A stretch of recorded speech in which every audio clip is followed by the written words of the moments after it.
What is up, ladies and gentlemen? So excited you're here. I'm about to share a screen so you guys can get signed in.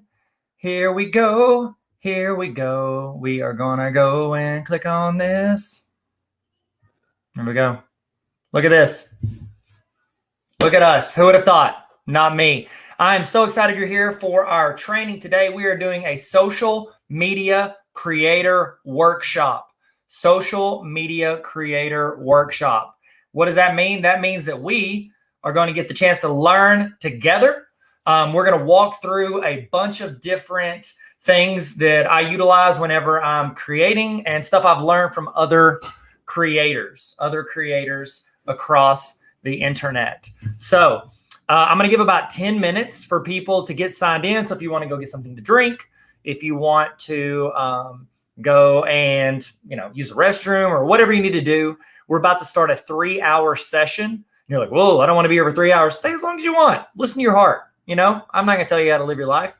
But if you would like, I would love Franchise Fox. Good to see you in the chat. Let's start this off. In the chat, let me know where you're watching from and what you do. Like, what is your role? What is your role? While you're doing that, while you're getting checked in, you can either scan the QR code or you can go, just scan the QR code. If you're like, I don't know how to do that, get the phone, hold it, open the camera app on your phone and hold it over the QR code. And it's going to have a little pop-up. You just click that pop-up. Okay, I'm going to prioritize my device because my kids are on all their devices and it's pulling on my internet. So get signed in the chat. Let me know. Where are you watching from and what is your role? Doris Bells, hope I said your name correctly, from Olympia, Washington. Good to see you. Raven Harris, we got Fort Lauderdale, Florida, but you teach audio, video tech in Little Rock at Mills. So you're in Fort Lauderdale, Florida right now? Are you on vacation, just hanging out and you're joining us? I appreciate that. All right, we got Austin Brown, my guy, Austin Brown. I was on his podcast. Y'all check out Austin's podcast. He's in Maumelle, Arkansas. He is a YouTube content creator. He's a very good one as well. Prodigy, some might say. Well, I would say. We got Elizabeth from Granbury, Texas. Hey, Elizabeth, I believe we met recently. It's good to see you. Okay, what we're doing right now is we are getting signed in. I'm giving about 10 minutes total for everybody to get signed in. So hold your phone over the QR code from the camera app. Open up the camera app. Go in and hold on a sec. My Zoom's trying to start and I don't want to start it. X off of this. So what we're doing is we're checking in. So open up the camera app on your phone. Hold it over the QR code. It's going to have a pop-up at the top. You're going to be able to click on that. And then you're going to go from there and you're going to fill out a quick Google form. This is a way your administrators come back and they're like, how do I know that you actually did the training? How do I actually know that you were in there? Well, you did a sign-in and it's going to it's going to give you an email proof. And I'm actually going to give you a PDF with my signature on it saying that you checked in at this time on this training. So we are in the social media creator workshop. Who else we got jumping in? Courtney Rawls, I've seen you in some trainings. I really appreciate you being active in the chat during all these trainings. From Marion High School. Oh, that's awesome. Marion. That's a good area. Do you know a Chad Rawls? He's from Rising. I don't know if you know him. So there you go. The end. We got math coach, Springdale, Arkansas. Okay, Springdale. I2. Y'all just did I2. I got the chance to talk there a few years in a row. Stephanie. You're a speech path in North Little Rock. Good choice. Good choice. Speech path. That's a great profession. Lisa Bird, how's it going? Glen Rose. What's up, Glen Rose? Right down the road. How y'all living? We got Miss Elizabeth Smith. Miss Elizabeth Smith from Monroe, Louisiana. High school math teacher. That's good. I taught high school math for a long time. If you're just joining us, we're getting signed in. Feel free to jump in the chat. This is a live workshop. So the idea is that you are very active in the chat. You're asking questions. You're throwing things in, and you're kind of guiding this conversation. We just came out of a 3-hour training. Let me move my seat up. We just came out of a 3-hour 3-hour tour. What's this? Okay. Which came out of a 3-hour training that I did where we were talking about social media, kind of a quick overview of different social media outlets and how you can use them for as an educator. And now we're going to get into the actual, like, I want to create content. I want to make things for the internet. And you may not want to make money, but if you do want to make money, I'm going to talk to you about how you can lead into that. And no, I'm not rich. I'm not, I couldn't, I say I probably, oh my goodness, what just happened? I can't even I wouldn't quit my day job. I love my day job, but also I wouldn't quit it because I'm not even building up enough just from these side things. Now, granted, there we go. Okay, I'm just gonna stop talking. So Katrina Shepard out of Warren, Arkansas, computer applications teacher. It's nice to see you. Alicia Ray, leaving the elementary classroom to do instructional tech at Merkle. That's awesome. My first role out of high school math was doing I was tech director and instructional technology specialist. So I don't think that was my actual title, so I'm not gonna lie to you. We got Marcia Smith, I hope I said that correct, from Clinton. It's good to see you. We got Franchise Fox, Greenwood, Arkansas. It's good to see you. Franchise, I saw you were the first one to get in there and comment. It's good to see you in here. Okay, I'm gonna give a couple more minutes as we talk through this, like these different ways to be a social media creator, or I say social media creator, when you're creating for the internet, which we call social media, it's just the internet now.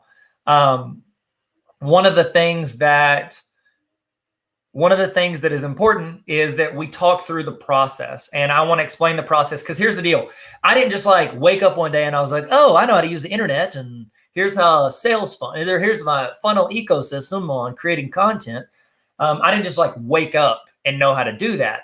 I've been making content on the internet for like 13 years, and I've learned it through some successes, but mostly failures. And so hopefully I can help you bypass some of those so that you can go straight at what you're wanting to create.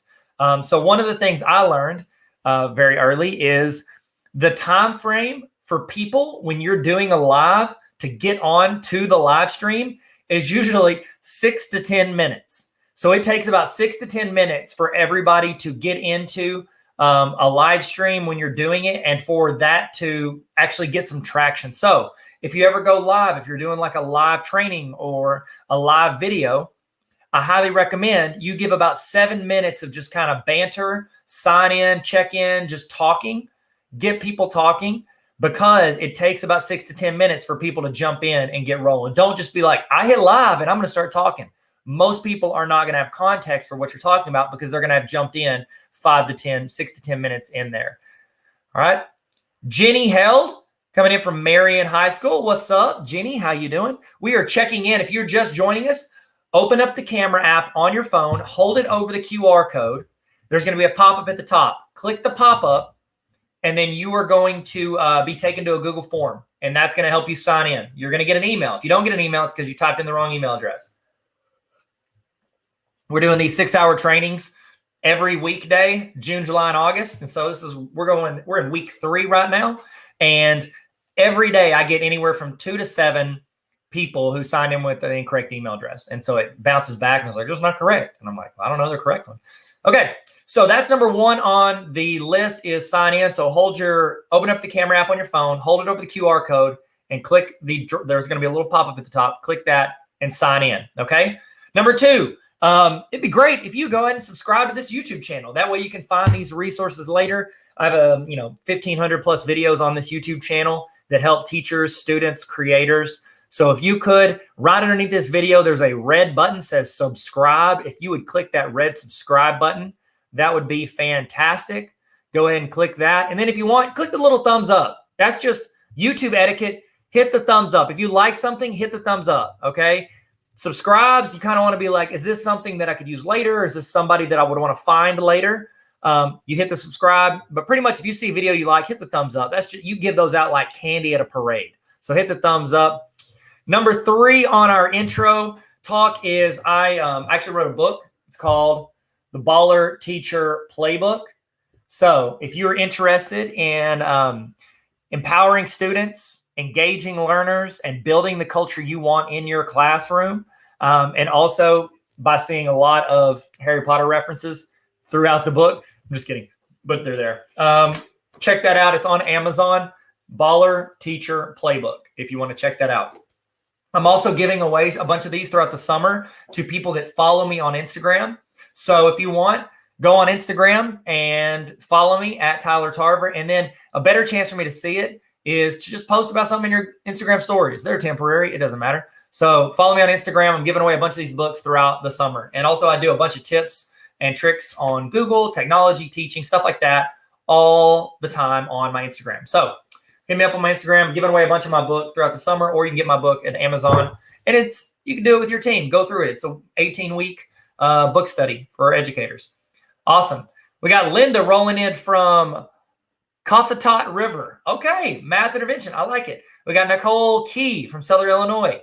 By the way, I did not know it was pronounced Illinois until I was in college. I was talking to, it was a volleyball player. I was talking to her in line. We were getting, I don't know, pizza in the cafeteria. And she said she was, I think, from Chicago. Oh, Illinois. And she goes, nope, Illinois. I said, nailed it. First try. Thank you. Didn't have any idea. Okay. If you want number 4 on the list, that is the link to where you can create a copy to take notes, put links in. If you're watching this with one of your colleagues, one of you could create it and then share it with the other one. That way you can take notes together. Anything you see in there that might be helpful, feel free to go and do that. Okay. And then the 5th one, and we're actually going to talk about this a little bit more today because it's part of this whole social creator ecosystem. I have a membership on my website. It's called Tarver Academy Honor Roll. So if you want, go to tarveracademy.com/honor roll and you can join that. It's like Netflix for teachers. And so it's meant to help you during the summer, learn and grow. And then also during the year, just to hand you templates in your lap so you can get better. Okay. We're about to get started. I think that's plenty of time. Last chance. If you have not signed in, open up the camera app on your phone, hold it over the QR code, hit the pop-up at the top up, and then you can fill out that Google form. We're getting started in 5, 4, 3, 2, and 1. Here we go. Okay, so we're doing a social media creator workshop. Now, here's the deal. I want to walk you through, just like we talked about how long it takes people to sign in and get logged in to different, platforms and get rolling. It takes like 6 to 10 minutes for somebody to get logged into a live stream. That's why we gave so much time at the beginning. Now, I wanted to walk you through some of the other pieces of the process when you are creating. Okay, so what I'm going to do is I'm going to show you how to create a short link for your resources. You should create short links for your resources. Okay, hold on. I'm going to switch over so you can see the whole tab, because if not, you'll just see the presentation. So hold on one sec. I'm going to remove that. Hey, what's up? I'm a lot more on your screen. While I'm switching over, in the chat, I would love to start with, what is your favorite social media platform to just not create for, but to watch and just be like, oh, you know what, I need to check out. I'm going to go check Facebook or TikTok or Instagram or YouTube. Put your favorite in the chat. I want to know as I switch over and show you this screen. What is your favorite social media to watch? Put that in the chat. I would love to see it. Love to see it. Okay. So as you're throwing that in there, okay, Alicia is on TikTok. That's dope. I love it. You know what? Speaking of TikTok, I'm actually going to go live on TikTok right now. Live on TikTok. Live. We're going to do this. It is going here. As you're answering, I'm going live on TikTok.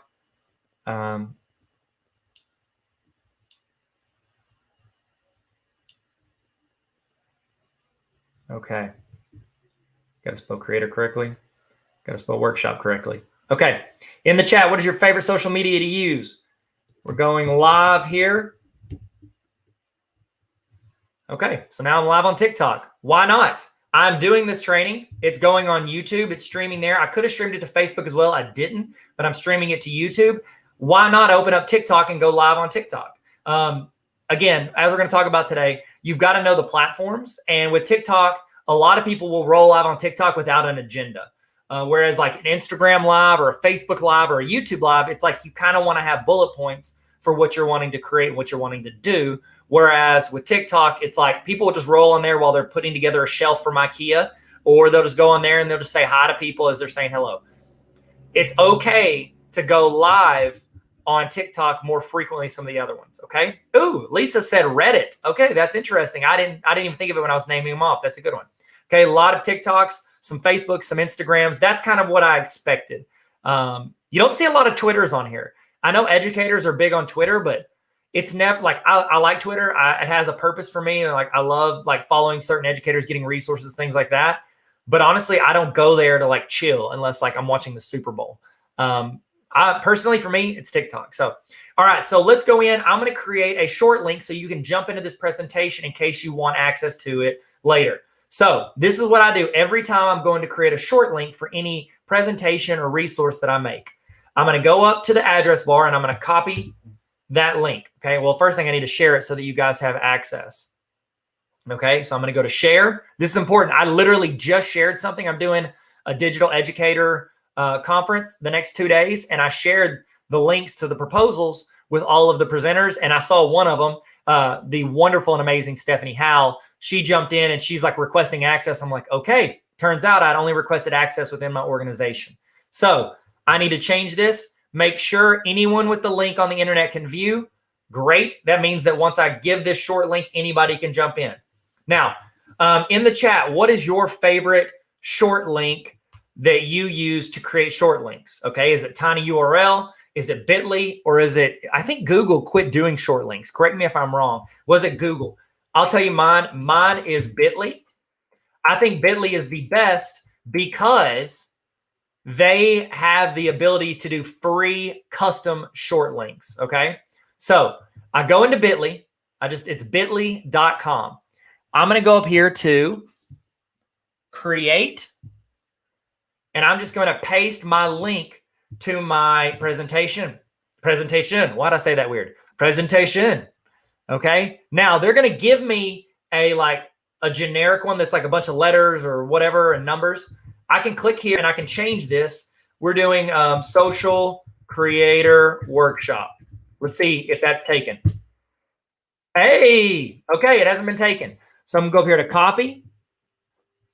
Then I'm gonna roll back over into my presentation, and I'm gonna give you guys this short link. So you're able to jump into this presentation if you would like. If you want to make a copy of this, say you want to do this presentation for your team or for anybody at your school, or maybe you want to do it to other social media creators. You can go in and you can make a copy of this, delete my name, and you can use this, guys. Like, you have free reign to use any of my resources however you see fit. Okay, that's just is. It is what it is. I like to produce a ton of free content. Okay. All right. So I'm gonna let you guys get that. It's bit.ly/social creator workshop. If anybody comes in later during this time while we're doing this live stream, if anybody comes in later, if one of you guys could please reply to them and tell them this link, that would be super helpful. This chat, one of the most valuable things about doing this, because I could have just recorded this by myself with nobody watching and uploaded it and then gone through. The reason that this is valuable is because you guys get to talk in the chat, not just to me, but to each other. That's valuable. Think of that as you're going and you're building building your platform. Don't use that as a negative thing. It's okay to build a social media platform. Okay. It's like, well, it's just like, doing well at your job so that you can get a raise or you can get promoted. That's what you're doing in social media as well. You're building it up so that you can produce either a bunch of free and paid stuff for other people. Never do just paid. I know there's people out there that do that. I would not recommend it. Okay. So, I don't know what I was talking about, so we're going to move on. All right, excellent. So if you want 3, this is kind of the stuff I do. I've been creating content on the internet since 2008 is when I started uploading. Actually, 2007, I started uploading to YouTube. And then 2008, I started uploading educational videos to YouTube. And I've been uploading to, oh my goodness, I've used it all. YouTube, Twitter, Facebook, Vine, rest in peace, TikTok, Instagram, Clubhouse. I've done pretty much everything. What is one social media platform you used that no longer exists? In the chat, what is a social media platform that you used that no longer exists? Mine's Vine. I kind of went hard into the Vine world trying to build, I want to create this, and this. And there's a ton. Look at like the most famous YouTubers. They came out of Vine for real. Like you got like the Paul brothers. You got Dobrik, which again hasn't been making great decisions lately. You've got who else? There's a ton of others that came out of Vine that rolled it. Geosites, okay, MySpace. Do you guys remember Google? I think it was called Google Plus. I love Google. You guys know I love Google. Google Plus, okay, that like was supposed to replace Facebook and now doesn't exist anymore. But that's fine. If you've ever been in any of my Google trainings, you know I respect Google and I love that they learn from their failures. A lot of MySpaces. I was on MySpace in college too. We were all there. Anybody remember top 8? Who's in your top 8? This slides 4 and 5. These are just resource slides. I put these in every presentation I do that allows people to go in and use resources. So this is kind of where we're gonna keep coming back to this funnel. Okay.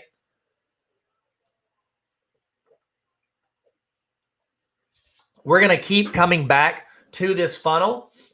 This is what I kind of built this. Like I know there's other creators that have this.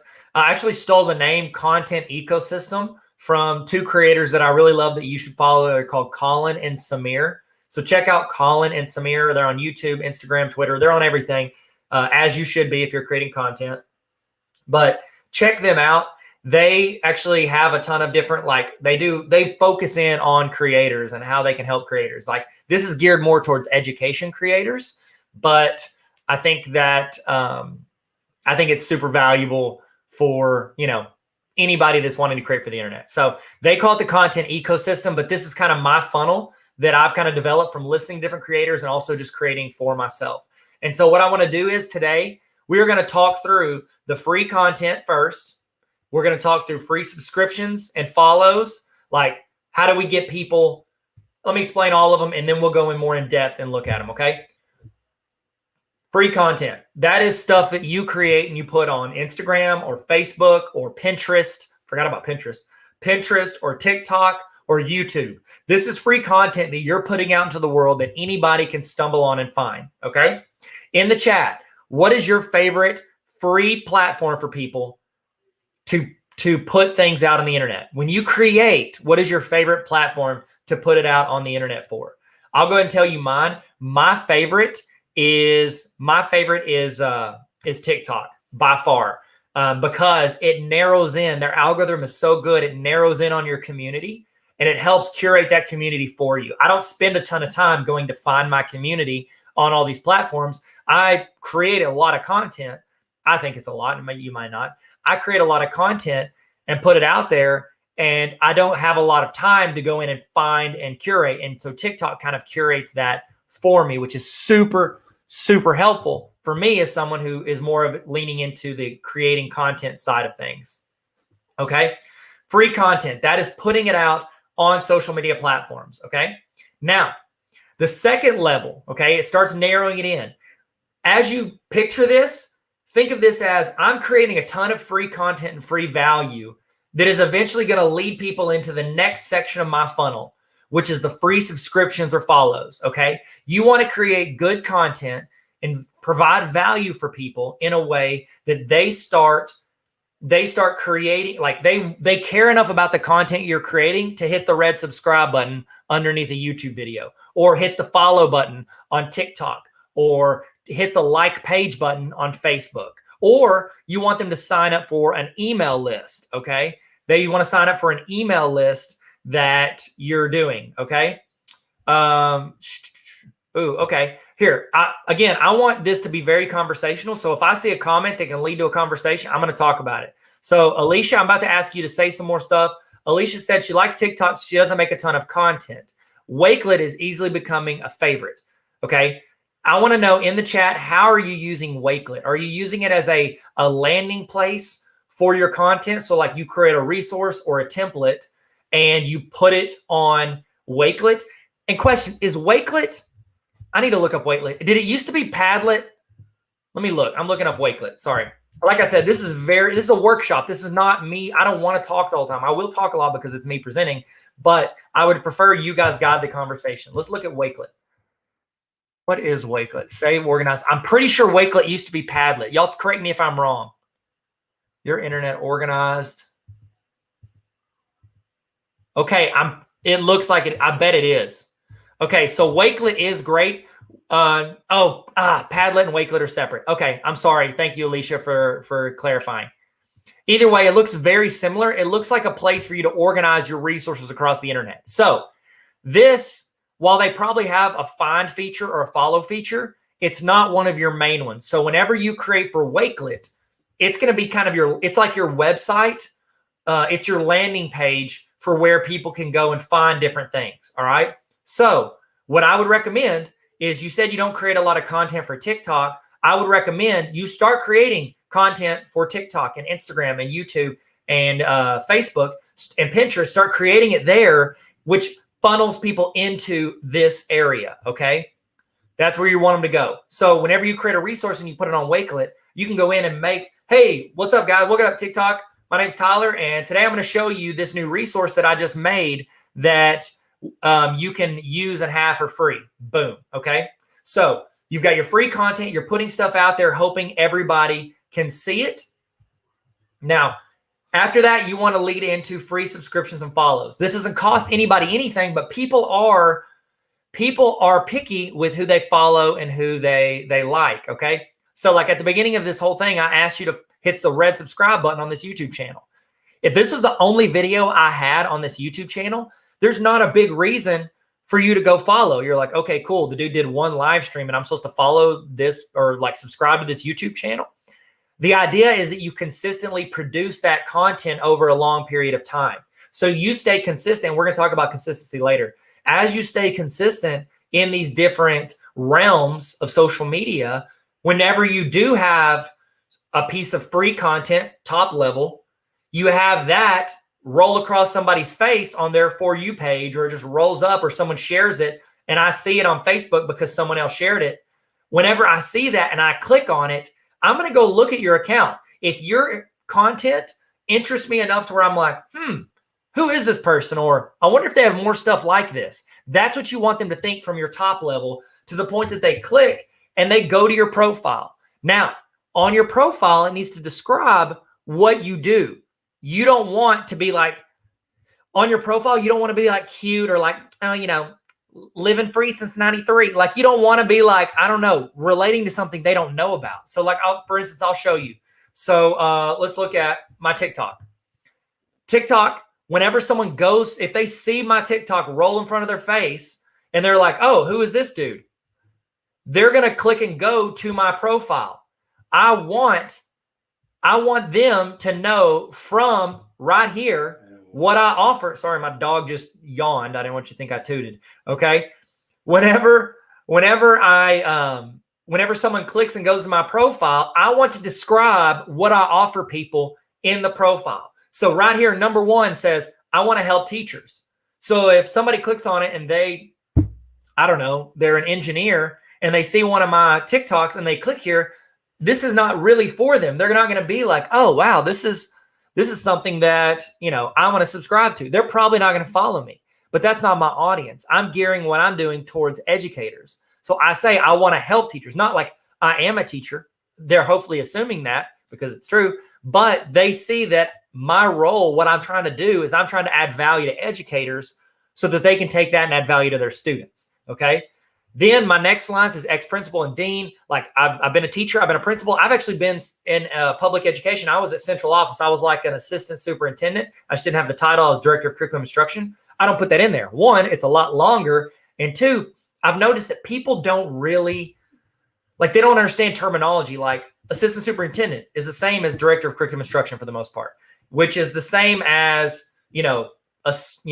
deputy superintendent or head of academic affairs. Like those are similar titles. Thank you, Deidre Kane. You said I was good at it. I really appreciate that. I think you're wonderful. Just so you know, I think you're wonderful. I mean that. If I didn't, I wouldn't have said it. I would just moved on. So thank you for saying that. So that role where I got the chance to help and oversee principals and teachers, I'm not going to put that in the description here because I know people outside of everybody knows what a school principal is. Okay, everybody, even if they're not in education, they know it is. Even people in education aren't familiar with the terms like director of technology, director of curriculum instruction. So as you are putting stuff in there, you want to describe things. You want to describe things from the perspective of someone coming to your page who might not have the context you have for what you've done. Okay. And then I just put taco enthusiast because I do love tacos. I think they're great. Favorite in the chat. What is your favorite taco place to go to? I'll tell you my favorite taco place in Little Rock. It's a place called The Fold. They have like motorcycles hanging from the ceilings. They took this old gas station, turned it into a taco place. So boom, that's a conversation starter. Okay, I'm appealing hopefully to an even wider audience when I talk about that, because everybody likes food, and hopefully if you're a good person, you like tacos because they're the greatest food ever invented. Then I'm going to say free resources. So look at this. From here, I'm telling them what I do, giving them some context for like what I've, about, showing a little bit of my personality. Then, which I say something like not a Horcrux, which is a Harry Potter reference. I think I'm actually going to change it back. Actually say probably not a Horcrux. I'm actually going to change that. I want to change it right now. That's really it's bothering me now. Nope, not going to change it. Not going to take up your time changing it. Then here, look at this. At the bottom of that, I say free resources, and I've got like an arrow pointing down to my link. Now, that TikTok is my blue, my free content. That arrow is pushing them into free subscriptions. It's pushing them into more. I'm trying to shove people into, and that sounds rude. That's a rude word. Don't say shove. I'm trying to funnel people into more resources that I offer them. So you're going to go from free content into free subscriptions and follows. Austin had a good question. Okay. Austin said, what are the best platforms to start creating content? Okay. Great question. It depends on if you already have. Okay, let's start with this. Think of this before you create. You're like, okay, I need to lean into this social media platform. The answer is all of them. Okay, you need to lean into all of them, but I'm going to give you some context for which ones you want to lean into. Okay, one, your audience. Who is your audience? My audience, for the most part, are educators, teachers. Okay. A lot of teachers aren't just hanging out and chilling on YouTube. They'll go to YouTube to get videos to teach, but they're not like, that's not their community. That's not where they go find community. A lot of teachers find community in Facebook, Twitter, and TikTok. Okay. Facebook, Twitter, and TikTok. I've been on Facebook for a long time. I have not been successful at curating like a page that gets a lot of conversation and a lot of people coming back. And honestly, I think it's because I've gone long spans of time where I've gotten busy and I've not created I've not curated that community well.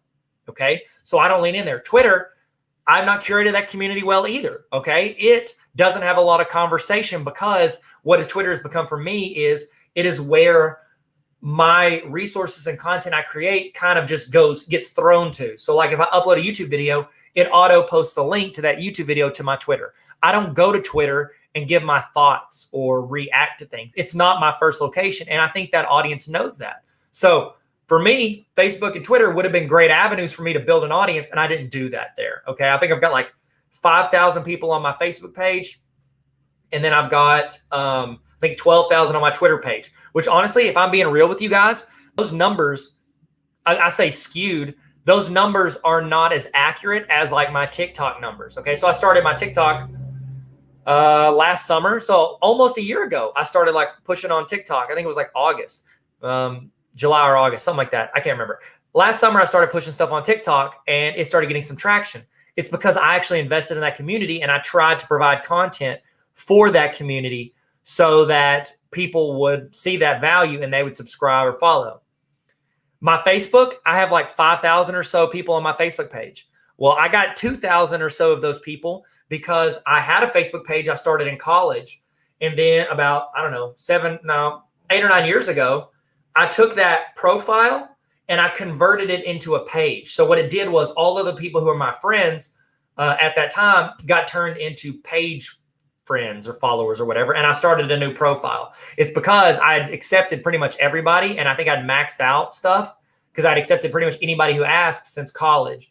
And so I converted it. So about half of my Facebook people, they didn't choose to follow my, fan account or page. It was just put there because of it got converted. Now, sorry, I'm always checking to make sure I'm still live. With Twitter, I've got 12,000 followers. Honestly, that's skewed, and that's even in a more negative way. I say it's more negative. With Twitter, what I used to do was I followed like I would do a thing where I would follow people, like anybody, and like I'd follow them, and they call it churning is what it's called. I didn't do it the negative way. There's a negative way to do churning, which I guess I did over time, but not at first.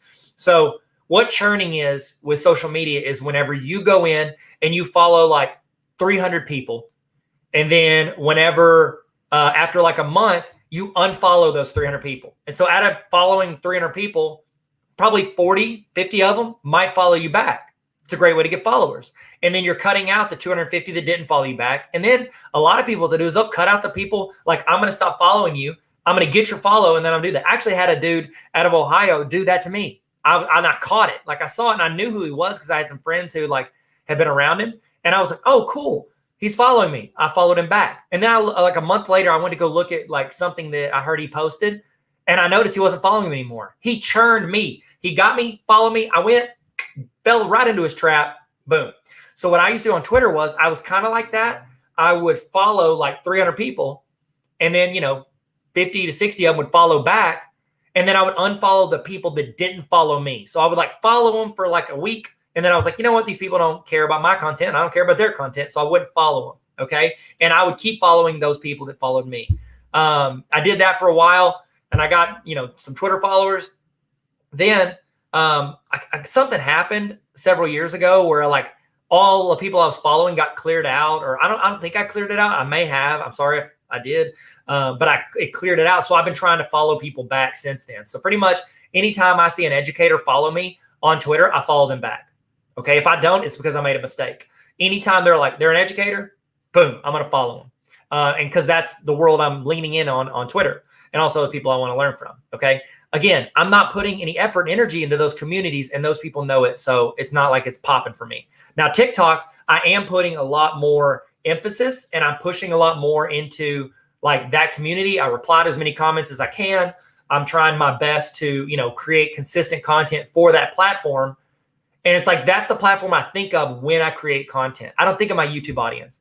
I don't think of my Facebook audience or my Twitter audience. When I create content, my first audience I think of are my TikTok followers for the most part when I create free content. So my content reflects that. So if you go look, okay, let's do this. So I'm just going to show you, we'll get into that other stuff now. I want to talk about free content. Is that okay with you guys? So here we go. So right here, oh, cool. I had a post I did like last night at like 1 that popped off, got like 100,000. What's up? I didn't really do anything. I took a screenshot from something I put on Instagram stories and I put it in there and found like an audio that goes with it. So like, let's see. I don't know if you're gonna be able to hear it. The audio's off. See, when I read that, everything is true. Okay. So that was a pretty easy one. Oh, wow. They just changed their algorithm. So it rolls into the next one. So what I did was I took a quote that I liked that I posted on my Instagram stories, and then I put it in a TikTok. Now, this is how I know if I think, so here, hold on, let me take it right. This can be a learning experience. I'll show you kind of how I did it. Sometimes I use my Instagram stories to curate information to know if it resonates with people. So like this quote right here, that quote resonated with me. So I just reposted my Instagram story. Okay. I do this quite often. If I see something in my feed, I'm like, I like that, or I agree with that, I'll repost to my Instagram story, because Instagram stories are temporary. It's not a permanent thing. It's not like I'm committing to it being in my Instagram museum. So I'll repost to my Instagram stories. Now, I had probably 6 or 7 people, teachers, reply, like direct message reply to this. And so I thought to myself, this is how I curate good content. I'm like, okay, this resonated with me. Apparently it resonates with other educators. So I went in, I screenshot it, put it into TikTok. And then all I did was I found an audio that I could overlap. That is a normal, that lip syncing audio thing is normal for TikTok. It's normal for TikTok. Okay. So I leaned into that audience. Had this been, Twitter, I probably would have just posted the photo or retweeted this because it looks like a tweet, retweeted it and given a comment like, I agree with this. If it was for Instagram and I wanted to put it in my feed, I would have probably put like a border around it and stuck this on there and just said in the caption, I agree with it. But since it's TikTok, I can take it. I can put it in like with a green screen effect, and then I can attach that to an audio that shows my opinion of it. So that audience knows it was made for them. So the TikTok audience knows I leaned into the TikTok audience here. Okay. You want the best indicator of this? There are people that are really popular on Instagram. They're Instagram influencers. They got 100,000 people there. They'll take like a highly edited, very clean video.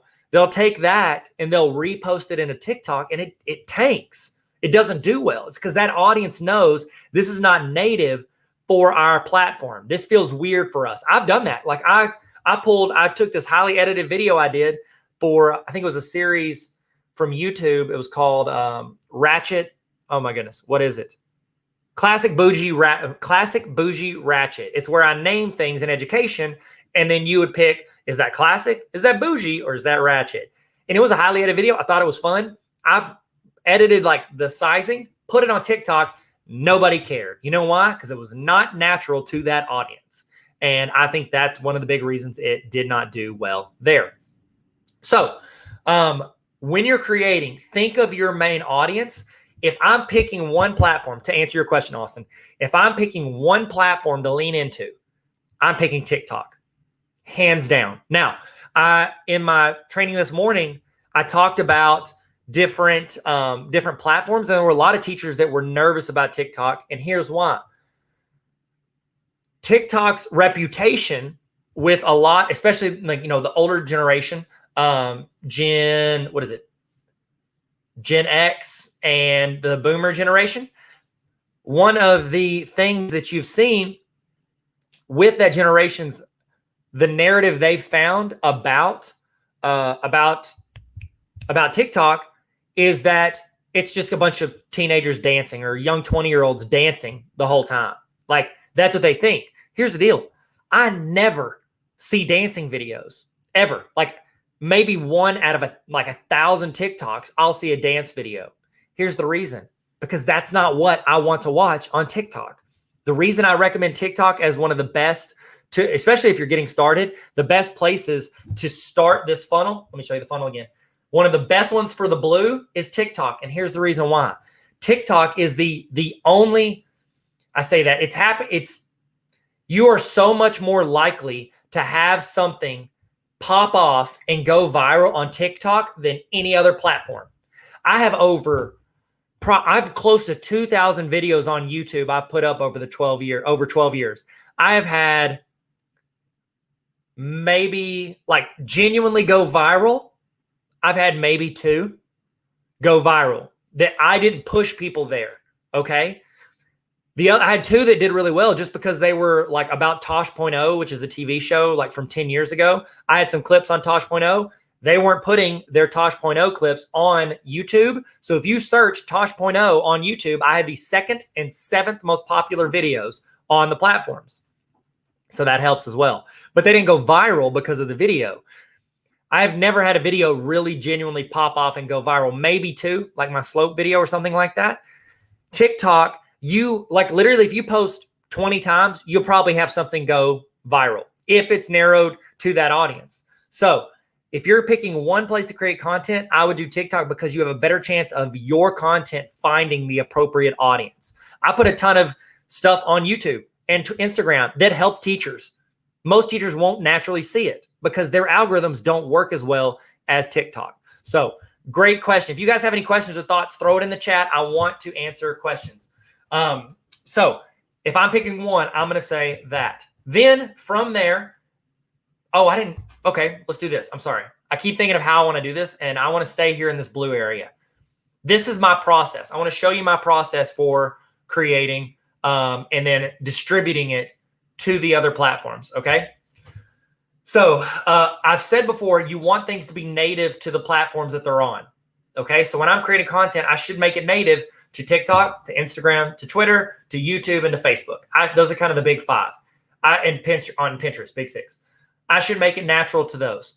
I don't have the time to make 6 different versions of a piece of content for all those audiences. So this is my I say workflow. This is how I create the content and push it out to all of my audiences. Okay. So what I do is I create it originally in TikTok. I'll go in, I'll record the TikTok. And then I'll post it. I'll make sure I get my hashtags right. Hashtag teachers of TikTok, TikTok teachers. Sometimes I'll throw in a hashtag principles of TikTok. That helps me find my community, or helps my content find the right community, and it will be blasted out. Okay. Sometimes it does well, like this one.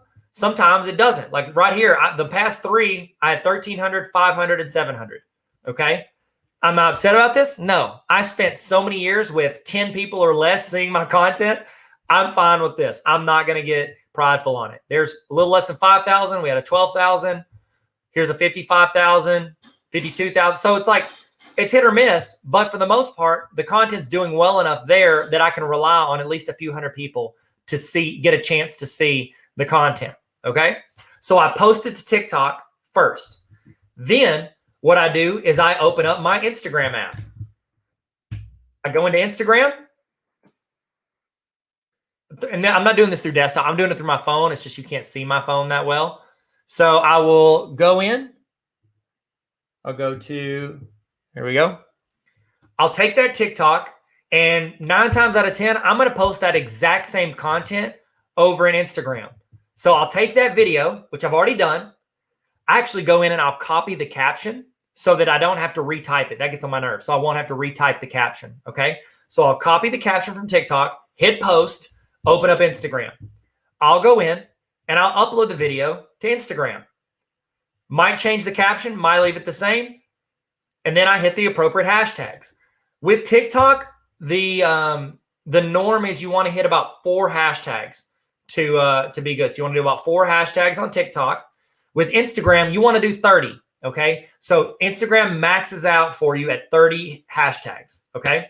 So I'll go in and I want to do about 10 that are like wide. So like hashtag teachers of Instagram, hashtag YouTube. I'll do very broad for about 10 of them. Okay. That get, millions of views. Then I want to do about 10 that are middle range. So like 20 to 100,000 hashtag views. So like EDU meme is probably a little smaller. Google Educator's smaller. These are smaller ones that I want to hit. And then I want to do 10 very specific hashtags. So I want to do like Google ET. That's educational trainers, I think is what it stands for. I don't even know. I'm never good with that. Google Innovator, very narrow. It's probably got a couple hundred. You've got, let's see, Google Certificate. You want to go into those very narrow ones where if anybody searches that, they're going to see your content. Okay. The other 2 are chances for viral content that could pop off. Also, let's do this. Can we normalize liking our own posts? If we did not like them, we wouldn't post them. Like your own posts. Okay. I usually just recommend don't be the first one to like it because it looks sad. All right. You want to wait till at least 3 or 4 people like it. Then you go in and like it. Okay. So I'm going to post to TikTok. That saves automatically to my camera, to my phone. Then I'm going to go into Instagram. I'm going to paste the caption. I'm going to post my new hashtags, and I'm going to upload that video to Instagram as well. Now, I don't do this every time, but 60% of the time, it works every time. In the chat, do you know what movie that's from? 60% of the time, it works every time. Then what I'll do a lot of times, if it's like a tutorial or a quick tip video, what I'm going to do is I'm going to go in and I'm going to upload it to YouTube as well. Because YouTube, have you guys noticed in the chat, trivia question, you got about 5 seconds, or you got 10 seconds. In the chat, YouTube just rolled something out to compete with TikTok. Does anyone in the chat know the name of what they rolled out? In the chat, I'm giving you a few seconds, drink some of my coffee, stretch my back. What is YouTube's answer to TikTok? Tell me in the chat.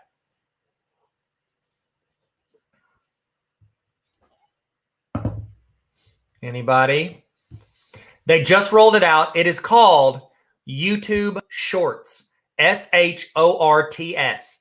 So YouTube just rolled out YouTube Shorts, which is essentially 1 minute or less videos that go into a different side of YouTube that starts flowing. Courtney, you said Reels. That is Instagram's version of it. Also, I just need to throw this out there. I don't know if anybody here works for Instagram. My main account, my Tyler Tarver on Instagram account, I cannot do reels. I can't watch reels and I can't post reels. Please open up access. I've Googled it. I've tried to find it. Fix it. Okay. Don't know why that's there. All my other accounts that I'm on, I can get reels. Can't do it on my main account. I think they're mad because I love TikTok so much. So you got TikTok, which is, you scroll up and it goes. Now, Instagram, they got Reels, which is them incorporating TikTok in there. And then you've got YouTube, which started Shorts, YouTube Shorts. That's correct, Alicia. Good job. 10 points to Gryffindor. YouTube Shorts. They are rolling it in there. Now, did you see this? Have y'all seen this? Netflix is doing the same thing. It's called Netflix. I can't remember what it's called. But Netflix has started doing it as well. And what it is that they're taking like 3-minute or less clips from their like shows and movies and stand up, and they're putting it into like a TikTok side of Netflix. People always talk about like, well, what's the next big social media? What's going to be the next blah, blah, blah. I don't think the ones that are out like Facebook and Instagram and Twitter and YouTube, they're not going to go away. Like it's going to be decades before they go away. MySpace isn't really even gone completely. I think what we're going to see from now on is what we just talked about. And that is that different social media platforms are going to start stealing features from the other platforms. So instead of it being like, well, I'm going to go to Snapchat to go to Snapchat stories and watch 24-hour videos. Instagram is going to be like, you won't, because Instagram tried to buy, or Facebook, they tried to buy Snapchat. Facebook owns Instagram. They tried to buy Snapchat. Snapchat said no. So then Facebook was like, all right, cool. We're just going to put all your features directly into Instagram as well. And they did. And guess what? I used to make a video every day for Snapchat as I was driving to school when I was a principal. And guess what? I don't ever get on Snapchat anymore. I just use Instagram stories.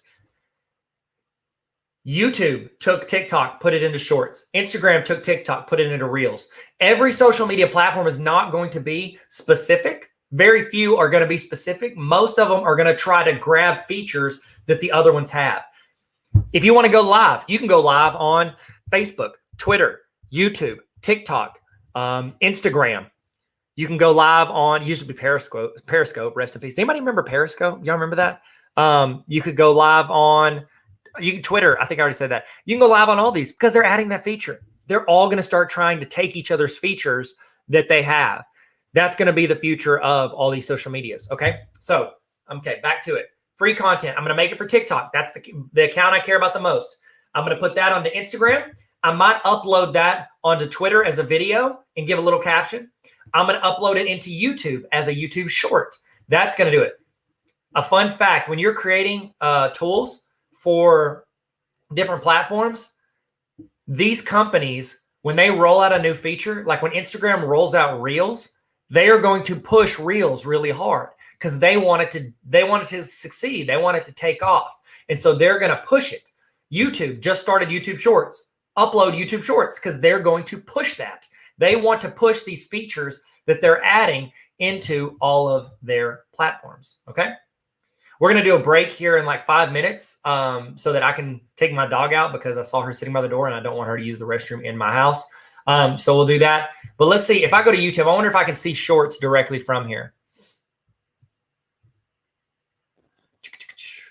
No, I don't see. I figured they would have like an area. Here's YouTube TV. They're going to push that because they want you to buy YouTube, which I do. Is anybody in the chat? Does anybody buy YouTube TV? If not, what are you? DirecTV, Dish? Okay. YouTube Music, underrated attention on. Hope none of these are inappropriate. Sorry, I'm just rolling by. Okay. I don't see it. I thought they would push Shorts on here, but I don't see it on here. If you go to your phone though, and you've got the latest update, you're going to see that there is a Shorts button at the bottom of your phone. Okay. Awesome. Started YouTube TV. I'm not telling you should do this, but if you want, start a YouTube TV, share it with a couple, you get like 5 for your family package, share it with a couple of your friends, have them pay you every month. I'm not saying I do that. I would never do that, and you shouldn't do that, but you could. Okay. All right, YouTube TV is by far the best, by the way. You can do unlimited DVR. And who does video the best on the internet? YouTube does. Just do it. I don't work for YouTube. They pay me a little bit from AdSense, but you can go do that. Hey, Amanda Rawls, what's up? Good to see you. How you living? Okay. So we talked about, we go from TikTok. Then from there, that saves to my phone. I'm going to upload that to Instagram. I'm going to upload that to Twitter. I'm going to upload that to YouTube. And you're like, Tyler, what about Facebook? I have mine connected to where whenever I upload to Instagram, it automatically uploads to Facebook. So I don't have to worry about Facebook. It's automatically going there from my Instagram. Okay. So that's where I go to throw out, like, that's the widest part of my net for free content is I want to go out and I want to create that and put it out on these different locations. Now, oh, that's a loud truck. I don't know if you can hear that. So we're going to take a break. And when we come back, I'm going to give you some tips for when you're creating that free content. And then we're going to go into the next part of the funnel. Okay. So we're going to do like a 5-minute break. Let me create a slide. So if anybody rolls up here, they have a slide for it. And I'll just say 5-minute break so that I can take my dog out to use the restroom. Okay. 5-minute. Okay. Wait, so we're going to do like a 5-minute break. And you go get like a snack or something, and we'll be back in a few seconds. See you guys in a minute. Cool.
What up? Welcome back.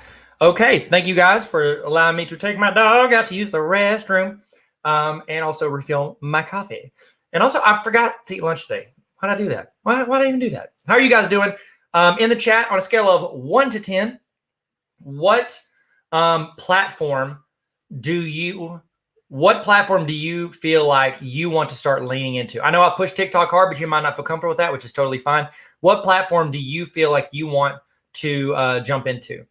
So I'm a little late due to connectivity. So this is probably already addressed. But with TikTok, okay, great. Great question, Marlene. We're going to answer that. Okay, I have not addressed this. So this is excellent question. You guys keep the questions coming if you think of them in the chat. So Marlene said, I hopped on a little late due to connectivity. This is probably already addressed. What, with TikTok, do you recommend creating a separate professional account? Okay. So great question. And there's no wrong answer. It's whatever you feel comfortable with. Here's what I recommend. We live in a different world because we're educators. Yes, I think educators should have the chance to, be themselves and show their personality. But if it leans too far one way, like if you go too far as an educator or you follow certain accounts or you have certain interests, that can impact your job. So always keep that in mind, okay? I don't think anybody would do that here, but throwing that out. All right. Now, with this, I personally recommend you have one account, and it's you. You're the feature of that account, unless you're like, you know what? I don't like if you post a lot about like, hey, it's my family and this is me hanging out. I do hiking or this or that. You can keep that separate to where it's like, that's me. And then you're like Mr. Tarver's class. And that becomes your TikTok for, just education stuff. You can do that. I don't. I recommend you put them together. And here's the reason why. I recommend that because I think it's very important that you show your personality and your interests whenever you're doing it. One of the best TikTokers, he's a teacher. I think he's out of New Jersey. I'm sorry, I pronounced that wrong. New Jersey. Isn't that how you say New Jersey? I don't know. I'm not good at accents. So his name's Jay Salazar, and Jay is a teacher, and he posts a lot about, education and teaching and things like that. And so I'd say probably about a third of his content is about education, maybe even, 40 to 50%. The rest is like, he likes the, Alexander Hamilton. So he was posting a ton of stuff about Hamilton. He's starting a journey like where he's doing like a lot of health stuff. And so he started that series. I know more about Jay as a person than I do some other teacher TikTokers that I follow. I'm still got a 5-minute break. We're going to take that off. I know more about him, and I feel like more connected to him as like a person when I did an interview with him for the TikTok Teacher Conference happening next week. I did an interview with him, and I felt like I knew him more than maybe some others because he shows a ton of his personality and interests on there. So I was constantly like, referencing TikTok, or not TikTok, of course, it was a TikTok Teacher Conference. I was referencing Hamilton with him because I like Hamilton as well. And so I'm chatting about it. I like combining them as long as you know that some of your audience is going to be there for one thing as opposed to the other. Now, if you're like 90%, hey, this is, family stuff or, sports stuff or whatever it is, just know that's going to be the audience that you're going to start attracting is that type of audience. And if you're only like 10% teacher stuff, you're not going to be geared towards teachers. My Instagram used to literally only be pictures of my kids. Like that's all I would post, picture of my kids. Like that's anything I'm going to post on Instagram. Never put a picture of myself, nothing. And then I started doing like TikTok and stuff, and I started leaning more into the education and creating resources and trainings and stuff for teachers. So I changed my Instagram around, and now if you go to my Instagram, I look super conceited because I got a bunch of videos of me. But then again, I can't afford to hire somebody to put content on my page. Plus my page says Tyler Tarver, so it's normal. I'll be honest, that took a long time for me to get over, was posting multiple times with either myself on video or photo, which I don't post a ton of photos of just me like, hey, what's up? I'm at the beach. I don't do that. I'll put them like me and somebody else because I don't know. I just don't do a lot of that. And it describes me as a person more. Like my goal even though it might not come across that way because I'm always like, look at what I got, or look at this resource, blah, blah, blah. My goal is always to help other people. And so help other educators or students or whoever. And so whenever I post a picture, it's usually me with someone else because I want to brag about them or talk about something we created together. But with video, it's a little bit harder. It's like, you can't really just get a lot of video content with other people because they're not around. Every now and then my kid will come and like climb on my chair and like hang over my shoulder, but that's about it. So great question. I put them together, show your personality. But just know that whatever audience you're attracting based on what you're posting most of. Okay. So great. All right. So let's go in. We're talking about content, the free content. So producing for the internet. You're talking about, again, all your main social medias. That's the top level, the blue one, free content. You're putting it out there, adding value or entertaining. There's only two reasons anybody watches anything on the internet. Either for education or for entertainment. They want to learn something or learn about something, or they want to be entertained. Everything you do should be those two. If you're going in and giving like, here's a recap of my day. Why do they care? Like, why would somebody care about like what you were doing unless you were educating or entertaining them? So keep that in mind when you're creating free content or any content. Now, the like reddish one, the free subscription follows. If you post enough of this and show that you're going to add enough people value, or that you market to that audience and they want to keep seeing stuff like you have, roll into the free subscription and follows. That's hitting the follow, hitting the like, hitting the page follow, whatever it is, or joining your email list. So I have an email list. I do mine through Squarespace. I used to use MailChimp. Does anybody in here use, in the chat, what email service do you use if you have an email service? So I use Squarespace now for my email. And then I use something called Community for text. So like, if you want an example of what that looks like, so you could go, let me see. You could roll in if you want to see what it looks, and you can unsubscribe. It shows you how to if you don't want. But if you text teacher to this number, it's going to be a text. Just go in your text message, text teacher. What it's going to do is you're going to be asked to like give your name and location, not exact location, that's creepy, but like name, the state you live in, gender, and I think something else. Boom, like 3 or 4 things that hopefully you know the answer to. And then boom, it's going to send you like some links and resources. Then whenever I want to connect or communicate or share something with that audience, I can just go into the community app and I can send it out. So like, I don't send a ton on there. Like when I make a new resource, a lot of times I'll send it out and say, hey, here's a new resource if you want it. I've been a little more active. Like I was like post like 1 text a month at most. Now I've been doing about 1 a week because I'm doing these, 6 hours of training every weekday in June, July, and August. And so I send out a text every like Monday morning at 9 a.m. Central that goes out and it says, hey, here's, week 2, here are all the trainings we're doing. And it like tells Monday, Tuesday, Wednesday, Thursday, Friday, and what trainings they can go to. So you can also build these out into communities. If this is something you guys are interested in, I can show you more on that. But if you want to see what it looks like there, and I think community is now open to like anybody, like you can jump in and do this. Ellis says, I use Remind for that function. It's very similar. You can get people onto your Remind. I ended up going with this one because it's more affordable if you have like large numbers. I don't have large numbers, but it was more affordable for me to do that through community. Again, Remind is similar. I know a lot of teachers use Remind and they're comfortable with it. I've used it a little bit, not a ton, but it's very similar to that. So you can build your audience that way. Okay. Then I'm going to talk about these. Then we'll go in and talk more in depth. Next one are your single purchases. This is when somebody gives you money for something. So the first 2 are free. You can get free content on social media. You can sign up for my email or my text list. Okay. Or follow or subscribe.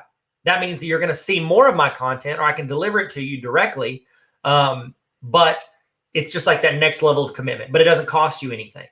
Then you go into your single purchases. So like, for instance, this book right here, this is a single purchase. When you go out and you buy this book, you don't owe me any, like you have it. You don't give me like, oh, you got to pay me $10 a month to, look at this book.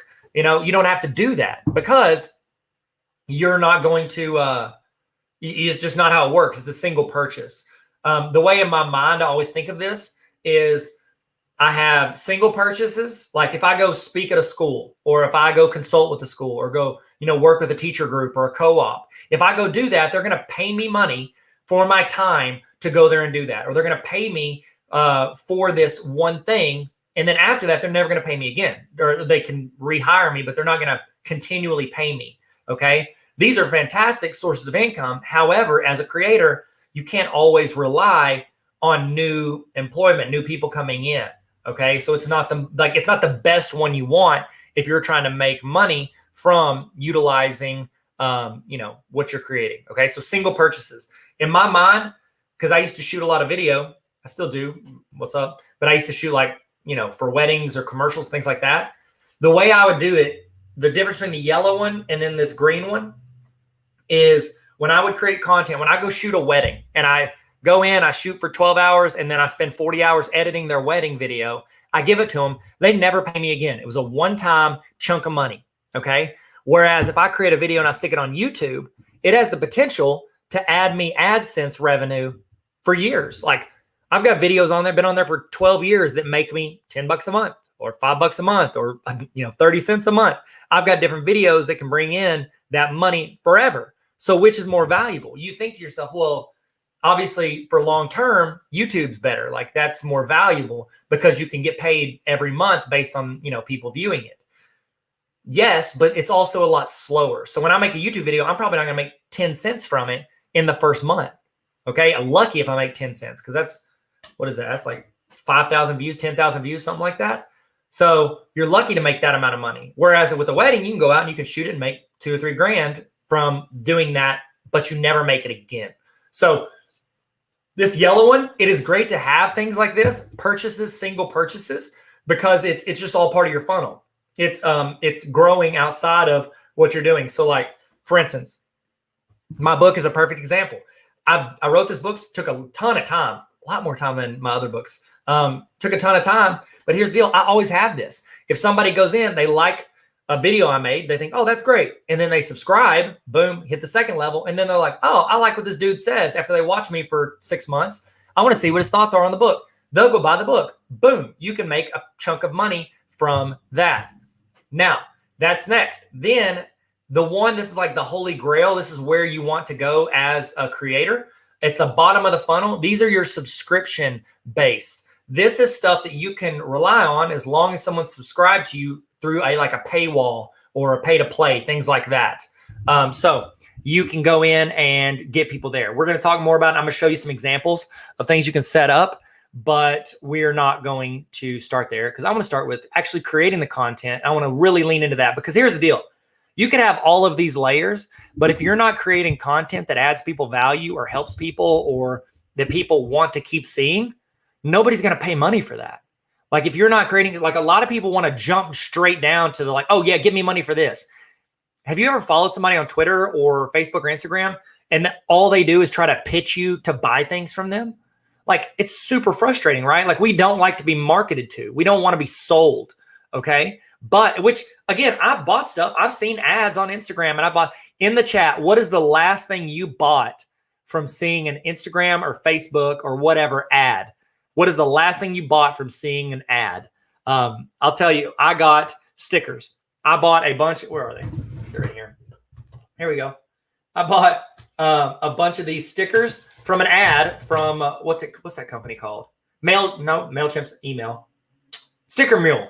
So my friend Neil and I have a podcast called Tyler and Neil Explain Everything, and we're about to kick it back off for season 2. And I saw a promo, 50 of these for $20. I was like, sure, I'll do that.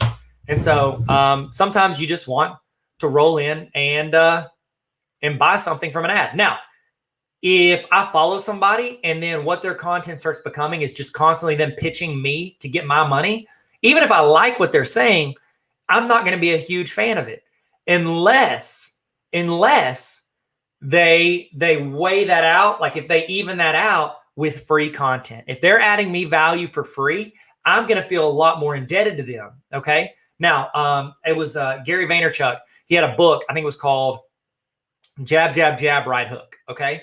And so the premise for the book is you've got jabs. That's giving them free content. Here's this for free. Here's this training. Here is this resource. Here is this template. Bam, bam, bam, bam. And then your right hook, here, will you sign up for this? Here, will you buy my book? Get on my Tarver Academy honor roll. Sign up for my Patreon. That's your ask. But your jabs need to be like, he said, like in the book, I've heard him talk before on this stuff. He thinks it should be like 80 to 90% free stuff, and then like 10 to 20% asking for them to do something, and even asking them to share something. That's an ask. You're asking your audience to do something that would benefit you. That needs to be the lower portion of what you're doing. If you're asking stuff of your audience 90% of the time, and then you're giving them like fun, free, whatever, 10% of the time, you're going to lose your audience. That's just the facts, okay? And if you see a creator that started out being funny or fun and giving all this value and entertainment, and then they start pushing the stuff that gets your money, and that's all they're doing, they're not adding you as much value, they're only just trying to get you to pay them money, you're going to see their audience dwindle, because that is super unattractive to audiences on the internet, because so much the internet's free. My personal thoughts on this, I create a ton of free content. I would say 98% of what I create is free for everybody on the internet. Okay.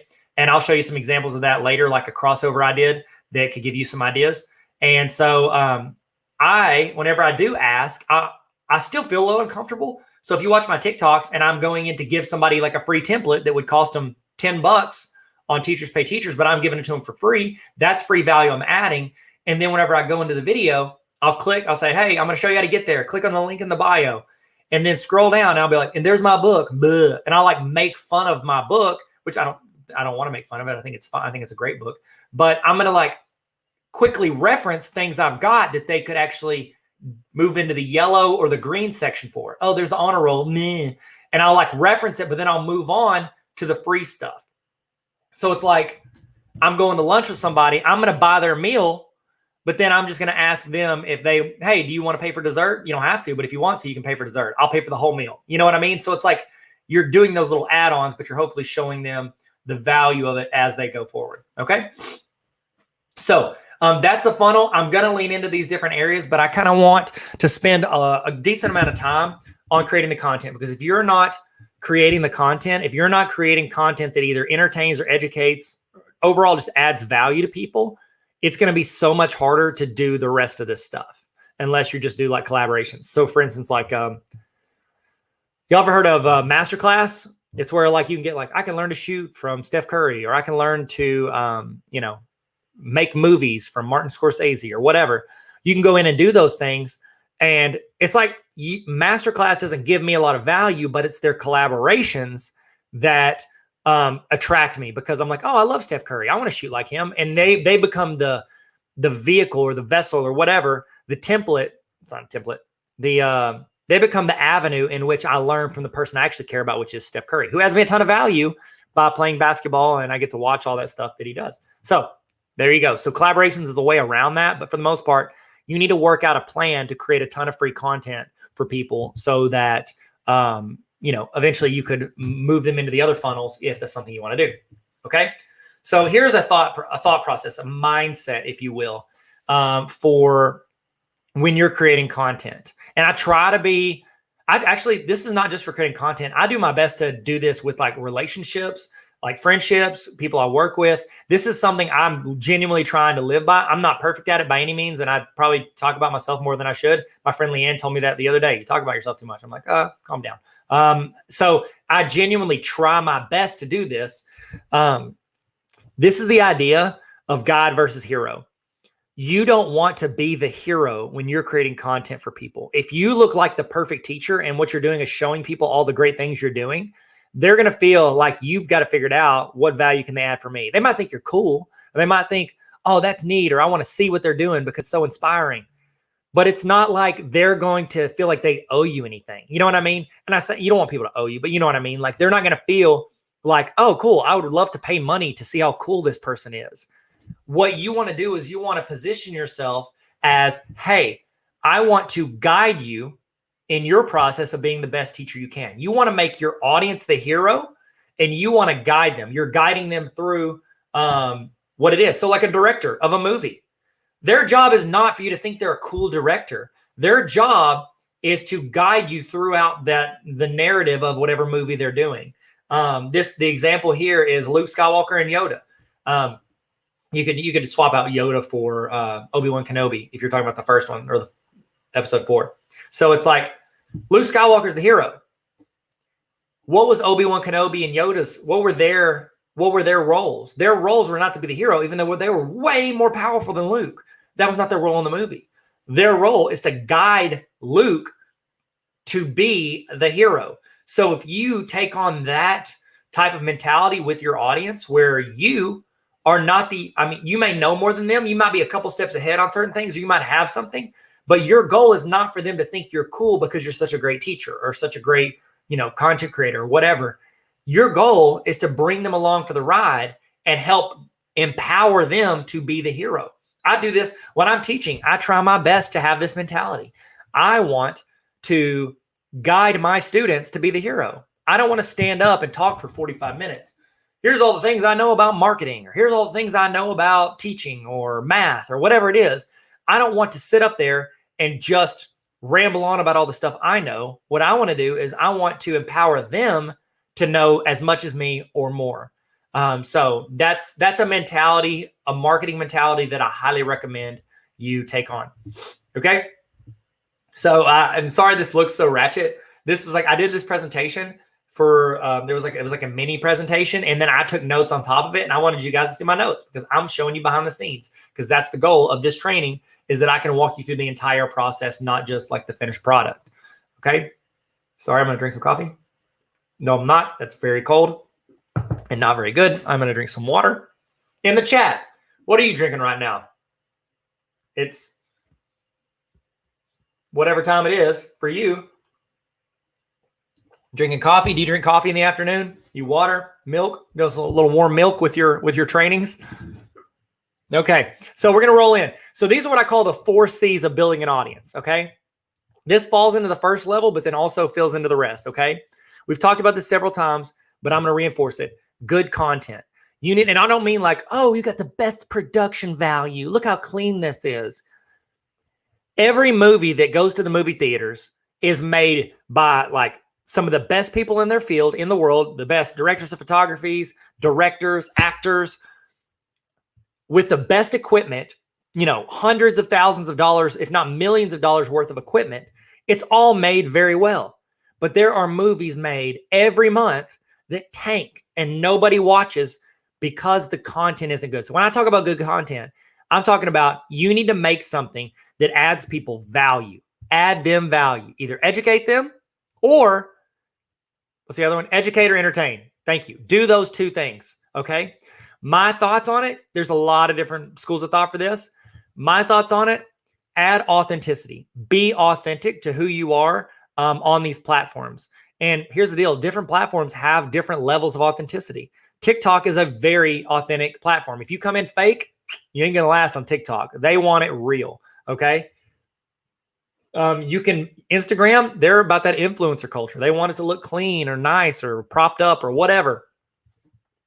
I still think you should be authentic across all of them. If not, say you start creating content and you're being like this hyped up version of yourself, or this like, here's all the things I do in my class, but it's not genuine to who you are. In 2 or 3 years, even if you have an amazing audience, you know what you're going to do? You're going to make a video where you're just talking to your audience and you're going to say, hey, I'm sorry. Like, this ain't real. This ain't the way it was. We see YouTubers and, social media influencers all of the time dropping like flies because they put off this version of themselves, but then they're hiding this whole other version of themselves. Honestly, one creator, David Dobrik. David Dobrik used to be like the most beloved creator like on YouTube. Like everybody, like not everybody, but a ton of people loved his content. They loved his atmosphere. They wanted to be friends with him. Then a bunch of stories came out, and then the way he reacted to it made it seem like he wasn't taking it seriously, as serious as he should. Some stories came out about some of the people in his group and some of the kind of awful stuff they did. And people didn't like that because he had a persona of somebody I want to hang out with. And if your audience finds out that you're not the person you said you were, or your group is not who they said they were, they're not going to like that. And you're going to have to talk about it. And you're going to have to explain it. Okay. So be authentic to who you are. When you're talking about your teaching journey, you're talking about resources. Be real. Don't pose to be something you're not, okay? Being yourself, 100% yourself is always better than being 80% of somebody else. That's just facts, okay? Now, if you add value to people, that's always going to help them. Be the guide, not the hero. And then learn your audience. That's another big thing. So like on TikTok, when I create a TikTok, I know what's going to do well with the audience compared to other stuff. Now, granted, there are hits and misses, but for the most part, numbers don't lie. You can read and know what's going to pop off for your audience, what's not. Like that last video I just posted, I thought it would do well. You know why? Because it's short. It's hits a topic that encourages teachers and what they're doing and what they've accomplished. And also I've seen that those trends like that tend to do well. So I've only done a few of them because I don't want to be like a person who's like only does those things. You know, I mean, maybe I should because they get more attention, but I also don't want to just rely on that one thing. I'm willing to sacrifice views to put out more authentic versions of myself. I make templates. I do, I make resources. I hang out with my kids. Like I'm going to post about that stuff because I feel like that's more genuine, authentic to me, but I am still learning my audience. So I know before I post something, if something is going to matter to them or not. That's just, again, it's not 100%. If it was, everybody'd have 1 million followers, but for the most part, you can learn a lot from it. Lisa asked, will they ever stop coming out with new social media? No, they won't. You know why? Because there's money there. If something is valuable enough to make money, they'll keep creating it and trying to break into that market. Honestly, what a lot of social medias want to do now is they want to come up with something unique or a niche or a piece of that market and then get so good that one of the big players buys them. And that's what they want to do, because here's the deal. We talked earlier about different social medias that have tanked. Do y'all remember there was an app? It was called HQ Trivia. Do y'all remember that? I used to love it. 2 times a day, you go live, you do like Scott Rogowski would go on and you would just go in and you would try to answer questions and you could if you lasted all 10 questions or whatever, you won a prize. That doesn't exist anymore. There's a podcast out where they go into like a detailed look at like what happened, why that place tanked. There's tons of reasons. I mean, it was almost it was worth hundreds of millions of dollars at one point in time. Now it's not worth hardly anything. The reason is because they did not choose the right avenue. People are always going to keep making stuff as long as that avenue makes money. Okay. Like there's always going to be people at tryouts if the baseball team pays well. I'm working on my dissertation, and in the process of that, actually, I say I'm working on it. I had to pause for like 3 months because I'm doing 120 hours of PD a month. So it's a lot of work, but you're great. I love it. I actually do really enjoy creating it.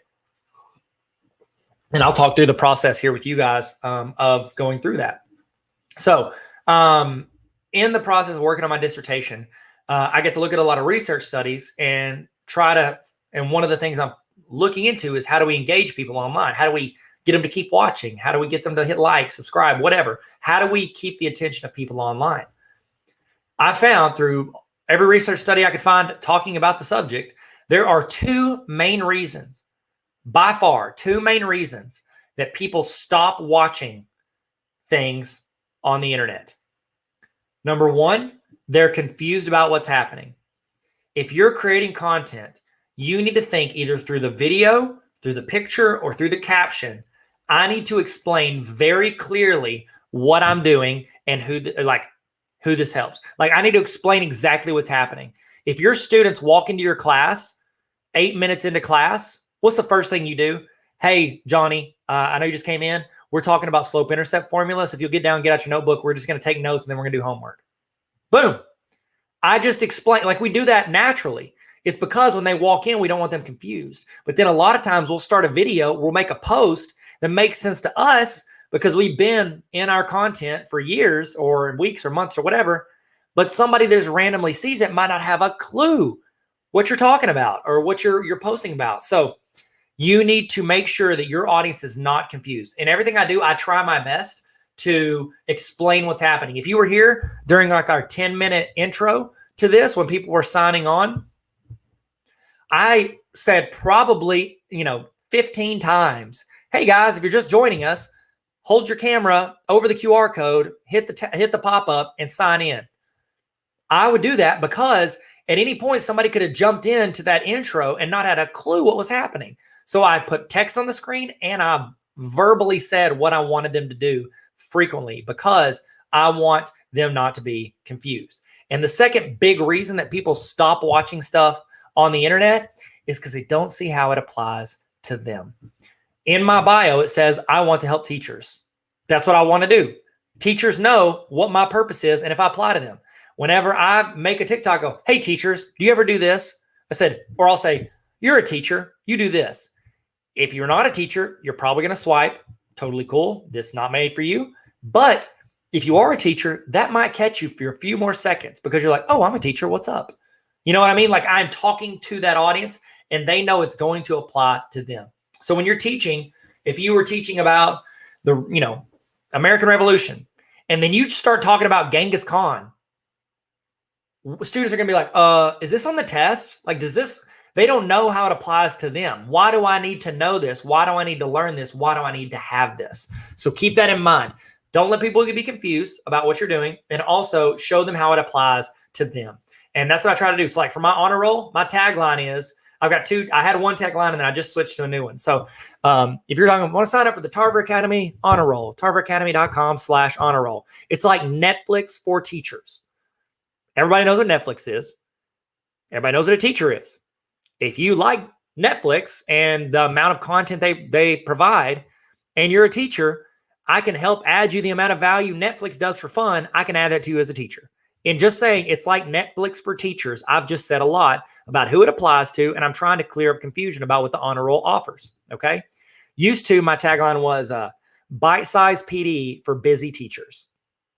So that's the idea. It's bite-sized trainings for teachers that are busy. So you want to go in and say, this is what it's for, this is how it helps you, and this is what it can do for you, okay? So keep that in mind. Fun fact, this model used to be called the David Dobrik model, but then because David Dobrik came out that he was like, not making the best decisions with his group, I was like, I need to change that. So I called it the TikTok model and actually changed it up a little bit. So when you're creating content, you don't want it to be scripted. Like, would you guys enjoy being a part of this PD if it was like this? Hello, thank you so much for attending. Please don't forget to sign in. Today, we're going to be talking about social media creator workshop. I'm so excited that you are here. Blah, blah, blah. You don't want it to be forced or scripted. You don't want to feel like I'm reading it out of the book. Has anybody in the chat, have you ever had a teacher that literally read out of the book? I did. Loved him. Great teacher. But we spent a good portion of class just straight reading out of the book. And so you don't want it to feel like that because that takes away authenticity. It doesn't feel real. Like that 10 seconds I read off to the side, did that feel real to you? Did it feel like I was genuinely talking to you? No, because I'm straight reading it, okay? And you knew it. You want to be authentic to yourself. Now, that kind of covers all of it. Then you want a loose script. I don't have the picture on it, but I call it the Bowie model. I actually got it from my friend Knox, very successful podcaster. It's the Bowie model. You want to have like different checkpoints, like bullet points of what you're going to talk about. So whenever I'm making a TikTok, I know like if it's a template, like I'm going to give out a free template, digital notebook. So what I'm going to do is I'm going to go, hey, how are you? Are you having a good day? So do you ever teach class and you want something that makes your students not get confused and helps attach all the class so they know what to do? I got something for you. Here we go. I know I'm going to say hello. I'm going to greet them. Also, fun fact, when you're talking to people on a video, don't say, hey, everybody, how are y'all doing? Say, hey, how are you today? Are you having a good day? You know why? Because when they watch the video on YouTube, they're not sitting with everybody. They're sitting by themselves and watching it on their phone or their computer. Talk to an individual. So I know my bullet points, my buoys for when I'm swimming across the lake of a TikTok video or a YouTube video, my bullet points are say hello, address them as teachers. So I tell my audience who they are. Then what I'm going to do is I'm going to present them with a problem. Hey, do you ever struggle with this? Or do you ever see this? Or do you ever have problems with this? Boom. Then I'm going to go in and I'm going to show them how to get there. Go to my link in my Instagram bio. I'm going to click on it. And then I'm going to do a quick run through, and then I'm going to say goodbye. Those are the bullet points. Super simple. If I'm doing a podcast, my friend Neil, Tyler and Neil Explain Everything podcast. If you want to check it out, subscribe. Whenever we're doing a podcast, we have bullet points of what we want to talk about. We have segments that will hit as we go. Does that mean we're going to script it and go straight down? Bam. All right. Number one, we're going to talk about who is Logan Paul. Number two, Logan Paul is this YouTuber that did this. Number three, we're not going to do that. We're going to talk. We're going to have a conversation. We're going to have dialogue about it. And we might swim a little bit away from the buoy, but then when it's time we're done talking about whatever that is, we're going to come back to the next buoy. Like literally, I'm doing the buoy model with you guys right now because this presentation, these slides are my buoys. Anytime I'm talking about the TikTok model, whenever I get done, guess what? I'm done talking about it. Boom, I'm going to bounce into the next thing. Hopefully this feels authentic. As you can tell, I'm probably not scripting this, okay? I'm talking to you about what I know based on this or based on what you guys are asking, throwing in there. So you got a loose script, and then you want to hit them with a key point, okay? I would highly recommend you hit them with a key point. Don't ever put something out there where you don't have either an ask or you are having something that you are going to provide. Like you need to give them something in that TikTok or that Instagram video or that YouTube video. Give them something of value. Okay. The next C in the 4 C's of building an audience: be consistent. Be consistent. In the chat, tell me a platform, the platform you use the most, and then tell me how frequently you post to that platform. Okay. What do you use the most and how frequently? Okay. Tell me in the chat. I'd love to hear it. Okay. I'll tell you mine. I try at this point, because I'm doing all this summer PD, I'm trying to post to TikTok and Instagram at least one time a day. Once a day, around between 6 and 9 p.m., I try to post one time. About 4 or 5 months ago, before I was building all this summer PD stuff, building all these trainings, before that, I was posting about 3 times a day on TikTok, Instagram, and then sometimes YouTube, Twitter, and Facebook. Okay, 3 times a day. So that was happening. I would post 6 p.m., 7 or 7:30, and then 8 or 9. I'd post 3 times a day. That way, people knew they could go in and watch my channel almost every day, and they would have at least a few minutes of content they could watch. Okay, that was the frequency of how much I posted. Now, a lot of people are like, that's a lot. That's a lot. It is a lot. Okay. And especially if you're doing it by yourself. So what I recommend, if you're trying to create content and you're just like, you know what, I just don't think I have enough to say to where I can post once a day. That's fine. Post once a week. Pick a day and say every Monday at 9 a.m., I'm going to post a video. Or every Monday at 7 p.m., I'm going to post an Instagram. Every whatever, I'm going to post this frequently. Here's the reason that's important. Consistency matters to your audience because they know when to see new content from you. So if you're on there like Austin has a podcast, he's in the chat. So if I wanted to go to listen to the Father Son podcast and they're like, okay, so we're going to post 2 Mondays in a row, and then we're going to post on Thursday in the morning, and then we'll wait a month, and then we're going to post on a Saturday night, somewhere between 10 and midnight. You'll never guess when. I'm probably not going to remember that. Whenever I was a kid, I knew that Friends came on every Thursday night at 7. I knew when to watch it. I knew when not to expect new content from them. You need to be consistent with your posts so your audience that genuinely cares about you knows when to show up or when to check for new content.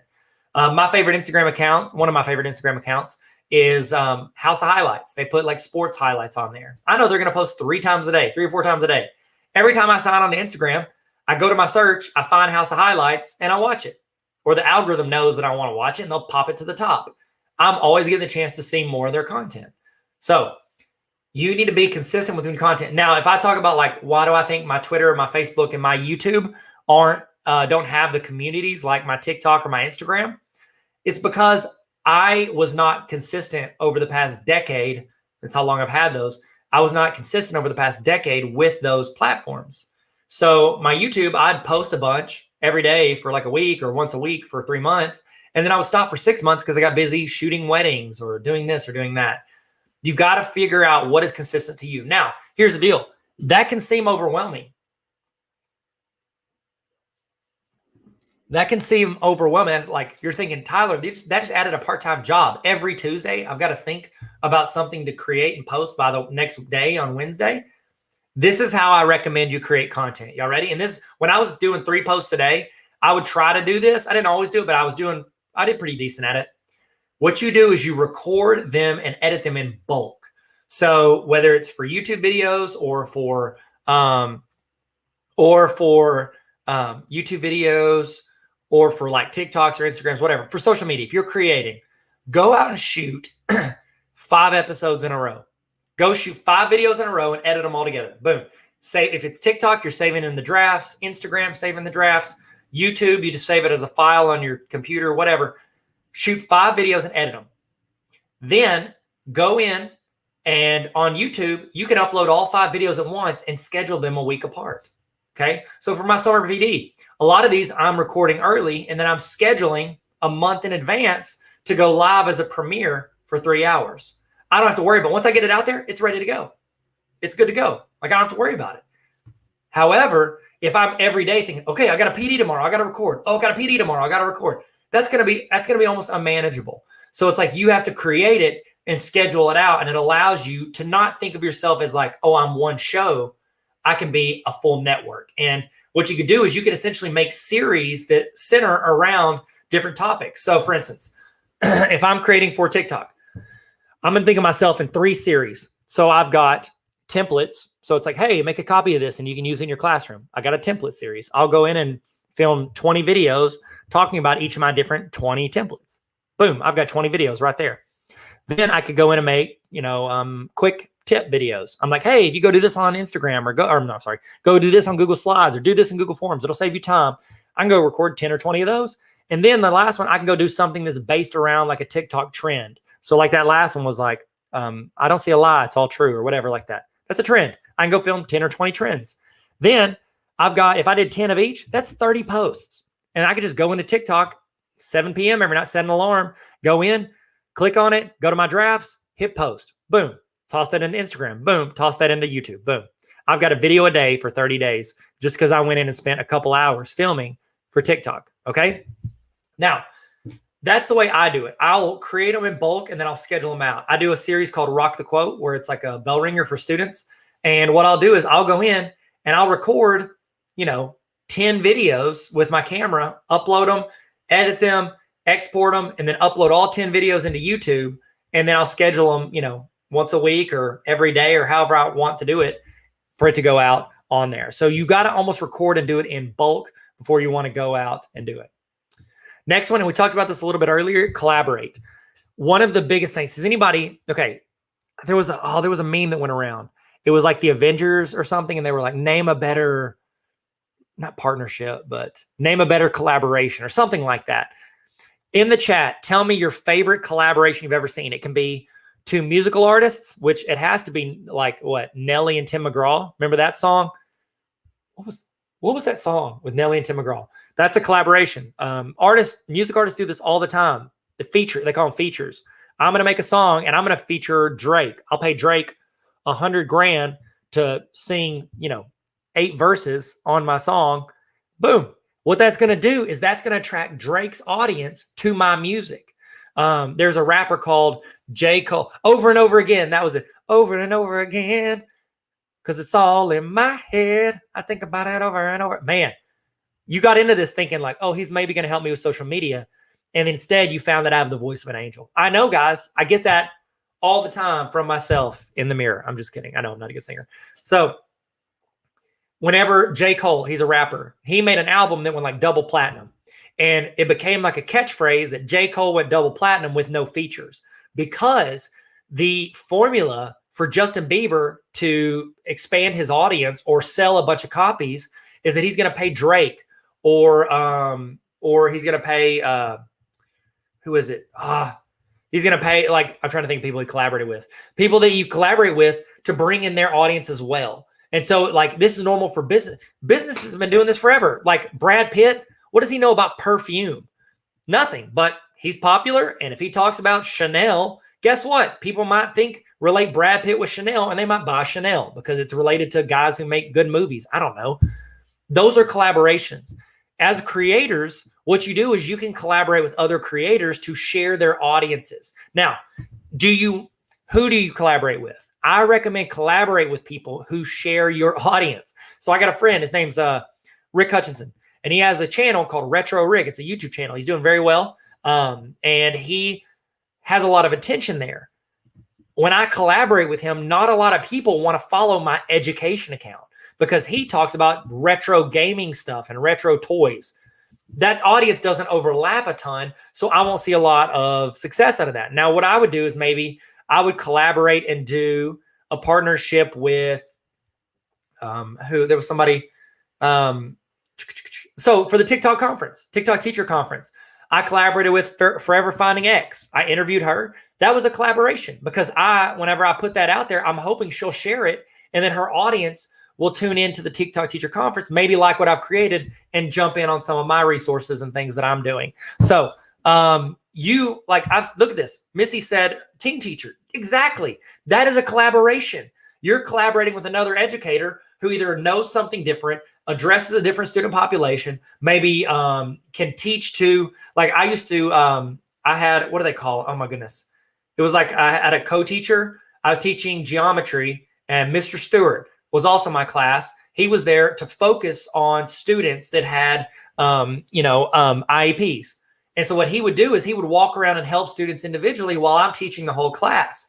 He had a skill set in teaching those students that I didn't have. Yes, I could teach them. Maybe I could help them or connect with them. But his focus was that, and we collaborated. So that's a great example of a collaboration. Here's a tip. If you're going to create content or you're going to do something, you need to tag the people that are in like whatever you're posting, because there's a really good chance that they're going to repost it. If you tag them on Instagram, how many of y'all will post your story or repost whatever if somebody tags you on something? How many of you will retweet when somebody tags you in a tweet? If you put someone in something and tag them and they know it exists, I would say 4 times out of 5, somebody's going to repost that. They're going to share that. Then you've opened yourself up to their audience as well. It's almost like they vouch for you with their audience. Okay. So tons of value. All right. And the 4th C of building it, and this is honestly, good content. You have to have good content. But this is the one to build a genuine network, something where people work their way down the funnel, is you got to build community. You have to make people feel seen. How much would your students like your class if what their job was to walk into class, they hit play on a YouTube video of you, and you talk for 30 minutes, and then that's it. You never walk in. You never ask them about them. You never listen. When they ask questions, you ignore. Like, they would not feel community in that class, but they feel community because you talk to them. You get to know them. You connect with them. You answer their questions. You help them. We got to think of that the same way in an online environment. When someone asks you a question in the comments of one of your videos, if you don't answer, that person does not feel seen. They do not feel valued by you. That had a negative impact on them. I don't hit every comment. I know I need to hit every comment. A lot of times though, like that last video that I posted, let me see. Let's go look at it.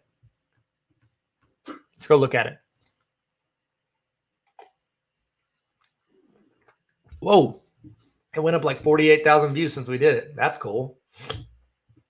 In the comment, let me see how many comments there are. This comment alone got 165 likes. Oh, it's got 256 comments. It is difficult for me to go in and reply to all those comments to push the conversation. However, there's a lot of people in here that are replying to other people because it's a community of teachers talking about something that we all share, which is teaching. So whenever you are going in and creating content and building this universe, you're going to attract people around that same community. So what you should do is you want to foster that. You want to answer questions. You want to ask questions. You want to make people feel seen and real part of that community, not just like, oh, you can be my fan. You can admire me from a distance. No, you're valuable. I'm doing this channel for you, not for me. I'm doing it because I want to add you value. That changes the tone of what you're creating for your community. Talk to them, answer every question, and join the conversation. Now, this is a little trick, okay? So let's go to Instagram. So if you want to spread your audience, say you're like, Tyler, I've been posting on Instagram every day for 6 months and I'm not growing at all. I'm not, it's my channel's not building the way I want.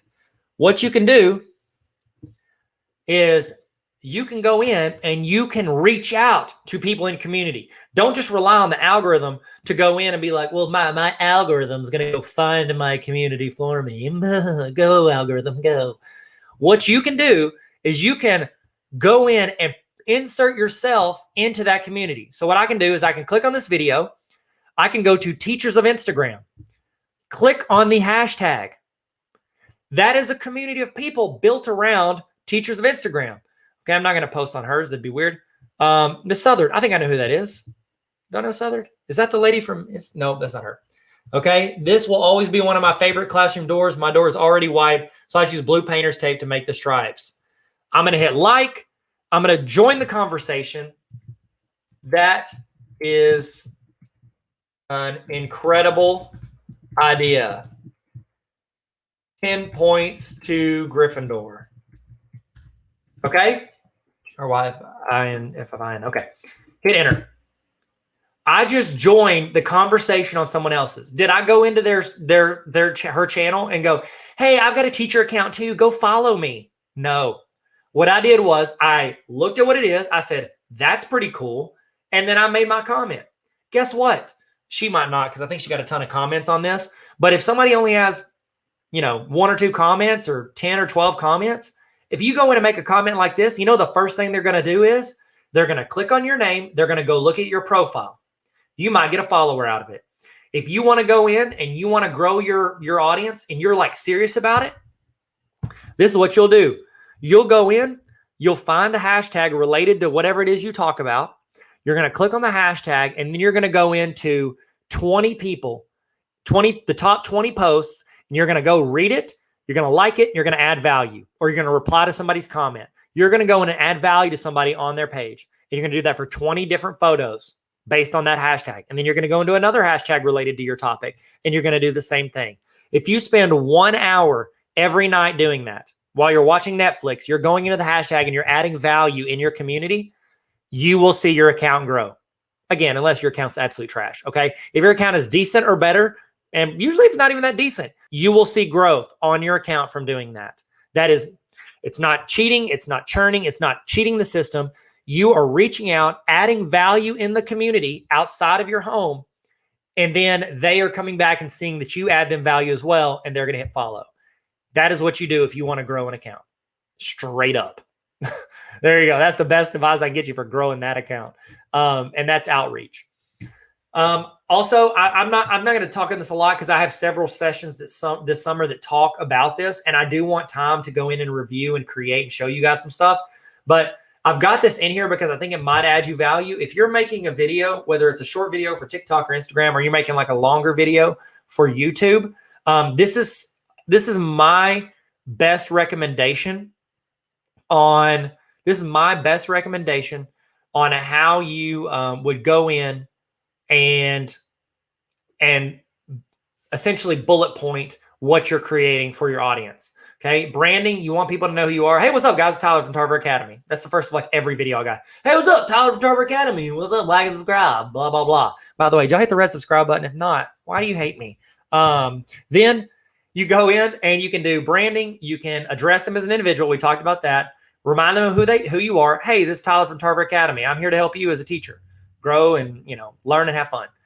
4, community connections, blah, blah, going in 5, 6 key points, tell a story, relate it because stories stick, and then and give them a challenge. Hey, in the comments, tell me this. In the chat, tell me this. You want to ask them to do something. In your class, go do this. That's your homework. You're giving them homework. Teachers have been doing this for years, standing in front of their class, and it works also for video. So this is based on my research. This is the best template for you to make that. And I actually have right here, this is a template you can have. You can make a copy of it.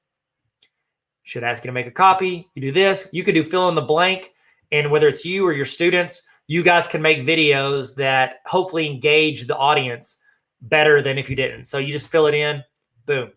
You can just fill this in. And then when you're doing a video, just go down and hit the script or no, not a script. We talked about that, but hit the outline and talk about it. Okay. Sweet.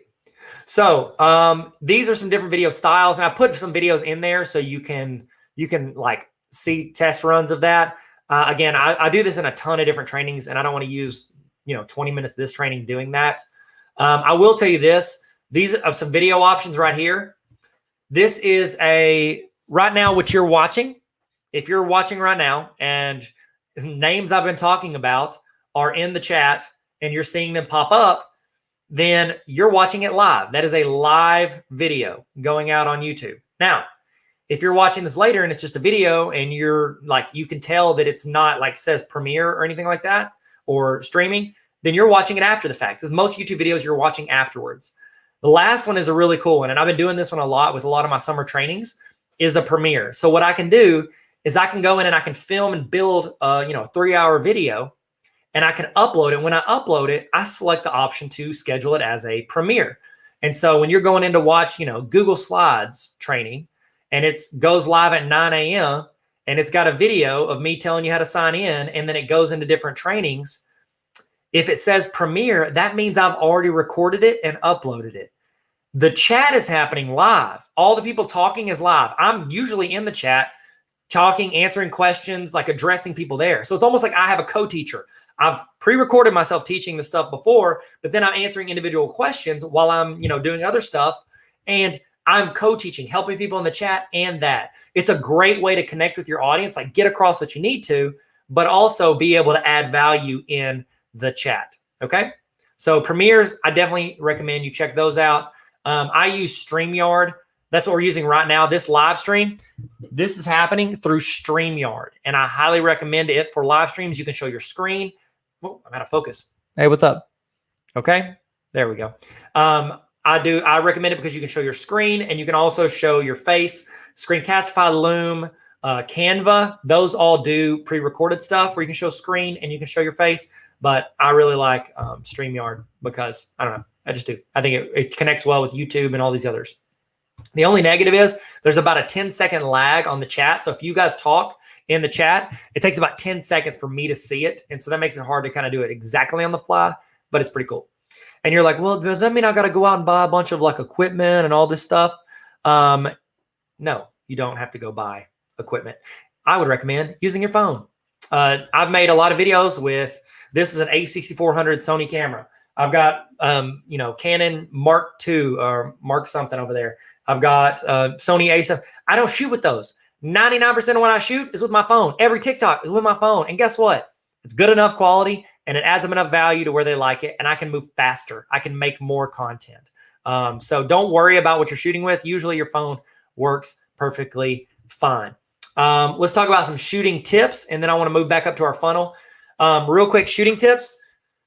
Hold the camera or the phone eye level right here. You don't want to do this where it's like, like everybody's dad on Facebook where it's like, there's the underside of my dad's neck. Is this thing on? And you don't want to go up here where it's like you're taking a bathroom selfie. You want the phone to be eye level.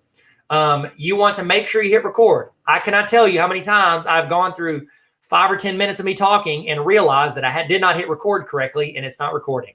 So make sure you hit record. The other thing, when you're doing anything using a camera and people are watching on a video, whether it's in live or later, who am I looking at right now? Who's making eye contact with me? You are. Whenever you record with your phone and you look at yourself, you're doing this or you're doing this. Hey, what's up? How are you? Tyler here. Does it look like I'm talking to you? No, it looks like I'm reading a teleprompter. But you know what I'm really doing? Looking at myself.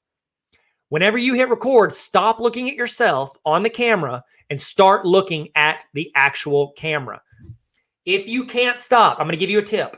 If you cannot stop from looking at yourself whenever it's recording, hit record, see that it's recording, then turn your phone around instead of seeing, the front facing one, turn it around to where you're just looking at the camera. Okay. That's a trick if you need to focus on the camera. And last one is decent lighting. I've got lights in here that are shining. I'll show you. There you go. So there's one of my lights, but also I have outdoor light coming in. Okay. When you're recording, outdoors is great if you're in the shade. Don't stand in direct sunlight. It looks like you're being beamed up to heaven. Okay. So don't stand in direct sunlight. If you're indoors, you want to obviously have the lights on. I actually don't have my my office lights on because those lights are trash. These lights are good enough, and it actually makes the background a little darker, so it looks a little depth of field. And then I've got light coming in from right there. Whenever you go to take a picture or video, a trick is you can hold the phone by the window, like by the light, and have the light from outside shining on your face. That's usually a good technique if you're inside. Don't ever have the window to your back and the phone over here, like the window's over here, phone over here. Don't do that because you're gonna be like silhouetted. It's gonna look creepy, okay? So, and I've got a video that actually walks you through this. If you need it, just hit me up. It's on my YouTube channel. It's how to shoot with your iPhone. And then for audio, you want to talk a little bit louder than normal. I'm talking a little bit now, like this is how I normally talk whenever I'm talking to somebody. I'm like, hey, what's going on? How are you doing? But it's like by talking in my normal voice, it's like I'm toning down myself. To crank that up, you want to go about 60%. If like this is me normally talking and this is me screaming, I want to go about 60%. So I want to go like, hey, what's up, guys? How are you guys? Just by raising my voice a little bit, it's like I've increased the excitement and I've increased the tone to where it's almost like a little bit more engaging because it feels like I'm talking to you with like I'm excited about what I'm talking about. I'm not just like talking to my wife like, hey, how are you? Are you having a good day? Cool. Like that's how we talk because we're not like, hey, how was your day today? Did you have a great day? Like I'm not going to do that. It's weird. But you can tone it up for videos a little bit. Okay. Don't stand in the wind. That's terrible. What else? Think about what you want to talk about before you start. Oh, a little trick that I use. I don't think I have any Post-its in here. This isn't a Post-it, but I'll take a Post-it. I'll write my bullet points down and I'll stick that over like where I would see my face on my camera. And then I can hit record. Then I'm blocking out myself. So I'm not tempted to make sure that I don't have a booger or anything. I'm looking at the camera and then now I'm self-conscious. Then it also like gives me bullet points so I can glance over and see about what the next thing. You don't want to start recording and be like, so today we're going to do this in clapping to the bell ringer. And then we're going to, I guess we'll roll into the lesson and then we'll go do this. Okay, etc. All right, sweet. So excellent. We're going to roll back into the funnel. I know it said here. Oh, I put the video in here. Here's the video for iPhone tips. It's on slide 33 in your presentation. Okay, so let's look back at the funnel. So we just talked a lot about the content itself. Okay, when you're creating the content, that's what you want to do. Now, second thing is you have your subscriptions and your follows. That is, I'm sorry, somebody just came to the door. We're gonna take a 2-minute break so I can answer the door, and then we'll come right back. So I say 5 minutes. We're gonna do a 2-minute break. 1 second. I gotta check the door. Somebody's here. And my dog's losing her mind. 1 sec. See you in a minute. Take a break. See you in a minute.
What up? Welcome back. So excited. Okay, back in here. Apologize for that.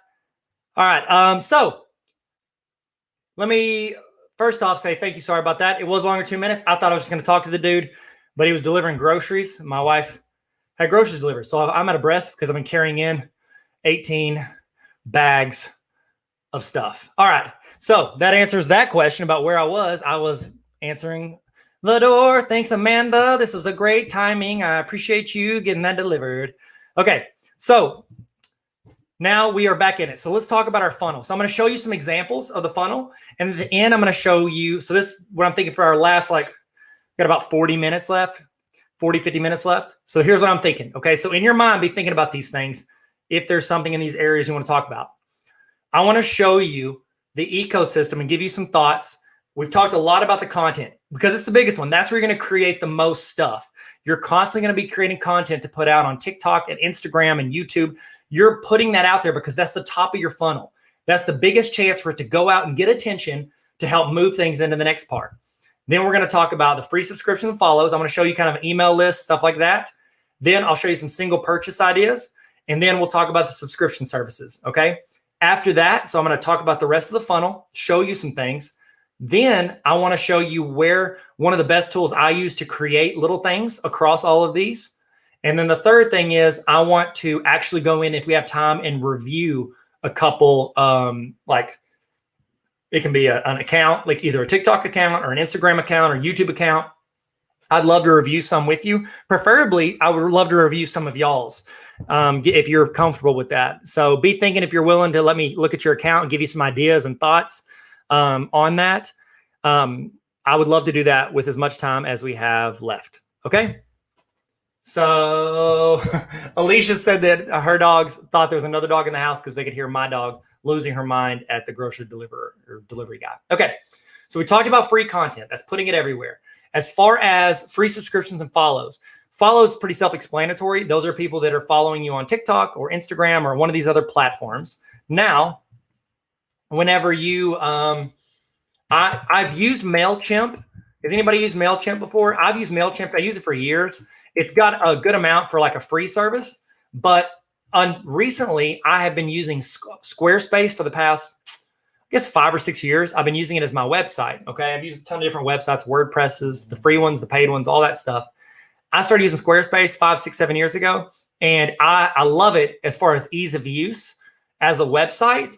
And what I've started doing over the past year is I've tried to keep everything in one area, in one location. And Squarespace, actually, I'm saying all this, I don't work for Squarespace. I get $0 if you use Squarespace. So don't think I'm pitching you Squarespace. I'm just telling you what I found as a creator has been the most helpful for me to make a hub for some of these things I'm about to show you.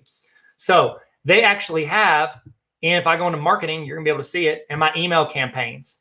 So you can see, this is gonna be very exposing for me. So here we go. So what I've got is these are my email campaigns. I can create email lists and send out emails through Squarespace. Okay, so I paid Squarespace, I don't know, whatever it was, like $100-something a year to use their website, to make my website. Now you can add on features that you pay one time for the year and you use built into that. So it was easy. I was making these blog posts for my website, and they have a really easy way to convert a blog post into an email. Just convert it over and then you edit some of the stuff and then you can shoot it out. So I'm able to go in, I'll show you. So I can so I posted about my trainings. So if I go into my pages, loading up, here we go. Okay, so let's see. So I can go in and again, it's all for me. It's all about being efficient with creating the resources and getting it out to people. Email lists are a great way to build up a place where you can directly contact your audience. So the two best on this one, look at this.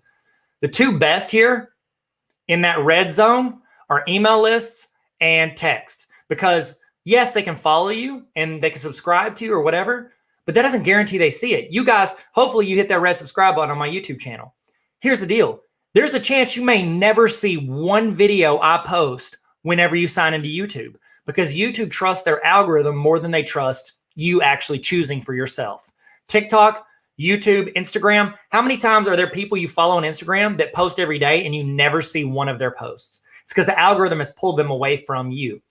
Text groups like Community or Remind, and then these email lists are a great way to connect with your audience directly. So here, I made this post as a blog post. I was talking about the trainings we have coming up, and I'm talking about this week's trainings. By the way, we got a Digital Educator Conference tomorrow and the next day if you want. Holla at your boy.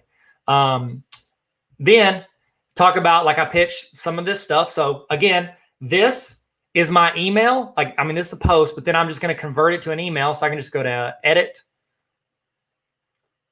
And then I can roll over to share. And if I click create email draft, it's going to send this draft over to that email thing we were just on. And then I can shoot this email out to anybody on my email list that I want. Okay. Now, here's the deal. Where does this email, I'm doing these trainings. They're all under free content, these free trainings. But people that are on my email list, I can send this directly and I can remind them, hey guys, we're doing these trainings. I also send a text Monday morning at 9 saying, hey, we're doing these trainings this week if you want to join us. That's pushing people here. Now, what I want to do is I can funnel people from there into my single purchases. So on here, I didn't do it, but I could have posted, I think I have it in here. Let me see. Nope, maybe I have it on this one. I want to push people to either buy my book, Baller Teacher Playbook. What's up? Holla at your boy. So let me see if I put my book on here. I don't think I did, actually. Nope, I didn't. But I can put my book on these and tag it at the end. Hey, if you want my book, boom, go for it. Or I could have pushed, because I have these free trainings and I'm also doing, and this is not a pitch for me. You're already here. So what am I pitching? But I can also have a shop on my Squarespace to sell that level. So it's like free stuff, put up TikToks and YouTube videos and all this stuff. It's free if they find it, whatever. I can email them directly. Hey, this might apply to you. You might like this. I can send it to them so there's a better chance of them seeing it. Then that would get people from there, from the free email and the free trainings, I can push people into a single purchase. If you see my other trainings, there's 2 breaks. One of the breaks is like 5 minutes, and it's me talking about my book and how they can purchase it if they want. The other break is talking about my honor roll, which we're going to talk about in a second. Those are 2 different things. One is a single time purchase and one is a subscription. I'm talking about both of those during the breaks of a free training I'm offering to teachers. Okay. So if people see this, they can be like, oh, wow, I really like these free trainings. I would like to get these trainings.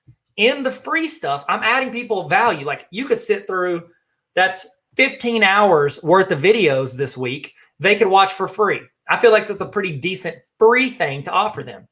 But then I'm like, hey, if you want access to more, you can sign up for all of our premium stuff this summer. And so somebody could click here and pay $38 to see all of those other trainings we're doing this week as well. Now, I don't think you guys should do this. Don't buy my premium training, because most likely, I think from the names I saw, a lot of you guys are from co-ops or districts that I worked with that actually bought all the premium live trainings for you June, July, and August. Okay. So I'm not even pushing to this. You know why? Because why would I want to push people to the yellow whenever I can get people to join in the green? Your ultimate, what you want to do is put people into this subscription. Like, you can count on it every year, because that's something you can build a business plan off of. Say I go out and I sell 300 books in a week, and I'm like, this is awesome. I'm not going to quit my job to live off my book sales, because the next week I could sell 3. But if you get people signed in to a monthly or yearly subscription, that's something you can lean on and factor in a business model and a business plan. In the chat, I would love for you to tell me, what is one like either content provider or person or company that you pay either monthly or yearly for their products or their email list or their videos or whatever? Is there anything that you pay? And I'm not talking about like Hulu counts. I mean, I guess you could say Hulu or Netflix, but if that's all you got, say Hulu or Netflix or Disney Plus. But if you pay like a creator or a website or a company monthly or yearly to be able to access their stuff, I would love to know in the chat. Throw that in the chat. Okay. So from my free content and my subscriptions, I'm going to push these products. Hey, you can buy my book. If you check this out, you can buy my book. Check this out. You can sign up for this. You can get this. You're going to funnel that into the next one. And then this spot right here, this is really where you want to be. This is where you kind of want to land when it comes to anybody signing up for stuff. If they're giving you money, your preference should always be that they subscribe to it, because ideally you keep them for years, because you provide so much free and paid value that they want to be a part of it forever. Does that make sense? Okay. If not, throw the questions in. Okay. So, sorry, I'm looking, make sure we're still rolling. So whenever, like for instance, remember in the chat, I'm still curious to know, what is something, a service or a subscription that you pay yearly or monthly throughout the year? Okay, now I want to talk about this last section. Okay, we're going to spend a little bit of time here. Single products, single purchases, that's cool. But I want to lean into the subscriptions, because ideally, if you're creating content on the internet, you're essentially wanting to get paid out of it or get some financial. And here's the deal. And I said this in a training I did, I guess it was last week. A lot of people want to push negativity on teachers or educators or whoever that are asking you to pay for something. Like the whole website, Teachers Pay Teachers, which Teachers Pay Teachers falls into a single purchase category, by the way. The whole process of somebody putting something for sale on the internet, they spent time there. I saw it was a TikToker. She made a resource and she was offering it to people for free. She offers a bunch of free resources, but then she said, hey, for $1.50, you can buy this thing that I made. And people were like, a couple people were like, made some comments about, like, oh, why would I pay for that? First off, it's $1.50. Chill, okay? And you don't have to buy it. Like she's saying, here's a product, here's something I made if you want to pay for it. Now, here's the deal. We want to throw a fit because, you can get stuff for free on the internet. But here's the deal. You don't walk up to Starbucks and they're like, okay, that's going to be $3 for a coffee. And you're like, oh, no, like, I don't want to pay for that. I want it for free. Like whenever you want something, it's like we get upset on the internet to pay for something. Like if you want to upgrade an app and pay $2, but then we'll blow like $1,000 on a new grill. Like, not teeth grill. I mean, you might buy it on a grill, but like you might do it for like a grill to cook on because you see that value there as opposed to something. But here's the deal. When you talk about your job and the resources and the time that it takes you to do a good job at your work, which pays for everything else, why would you not invest in educators who are trying to add you value and resources and trainings? In the chat, have you ever bought anything on Teachers Pay Teachers? I would love to know in the chat, have you ever purchased anything from Teachers Pay Teachers? Okay. As you're saying that, I want to show you a graph. I have to pull it up because it's on my iPad and I'm going to put it on there. Let's see. I'm going to drop it in here. I'm going to airdrop it to myself. And then I'm going to put it in my slideshow. Okay. I want you to see this. This is the graph of how creators make money. Okay. Missy, you spent a ton on Teachers Pay Teachers. In the chat, let me know what do you guys buy on Teachers Pay Teachers? Are you buying templates? Are you buying videos? What are you buying on there? I would love to know. I'm curious to know what is worth you putting your hard-earned money to someone else for? Throw it in the chat. I want to see it. I want to see that. I'm about to add a slide real quick. 1 second. I've got to add this in here. All right. In the chat, telling me what you're putting. What will you pay money for on Teachers Pay Teachers? Let me see. So I'm trying to pull up this. I want to show you this graph. Let me show them the graph, man. Come on, computer. Let me show them the graph. People want to see the graph. Nobody asked to see it. Oh, here it is. Okay, dropping it in. 1 sec. Come on, load up. Okay, so you guys are buying units for your content. You're buying it to save time. You're buying items that supplement the curriculum. Awesome. here's the thing. You're purchasing something that helps make you do your job better, correct? Either saves you time or it's enhancing it so you can teach better. Marlene, pre-designed door decor. I like that. Marlene said activities that are already created, anything self-grading, engaging. So it's creating, so you're saving time because you don't have to create it, but it's also saving you time in grading. How many hours do you get back from buying that? Engaging activities that your students will think are cool. Absolutely. Okay. So a lot of this stuff is available for free on the internet, but then also a lot of it can be purchased. So if you're creating content, you got to think, what do I want to give out to people for free? And then what do I want them to actually pay for? Okay. So here are the 4 sources of creator income. This is not just for educators. This is for anybody. Okay. Okay. So the smallest one is AdSense. Do you guys, if you want, I can show you my YouTube. I can let you see some of the AdSense on there, but it's up to you.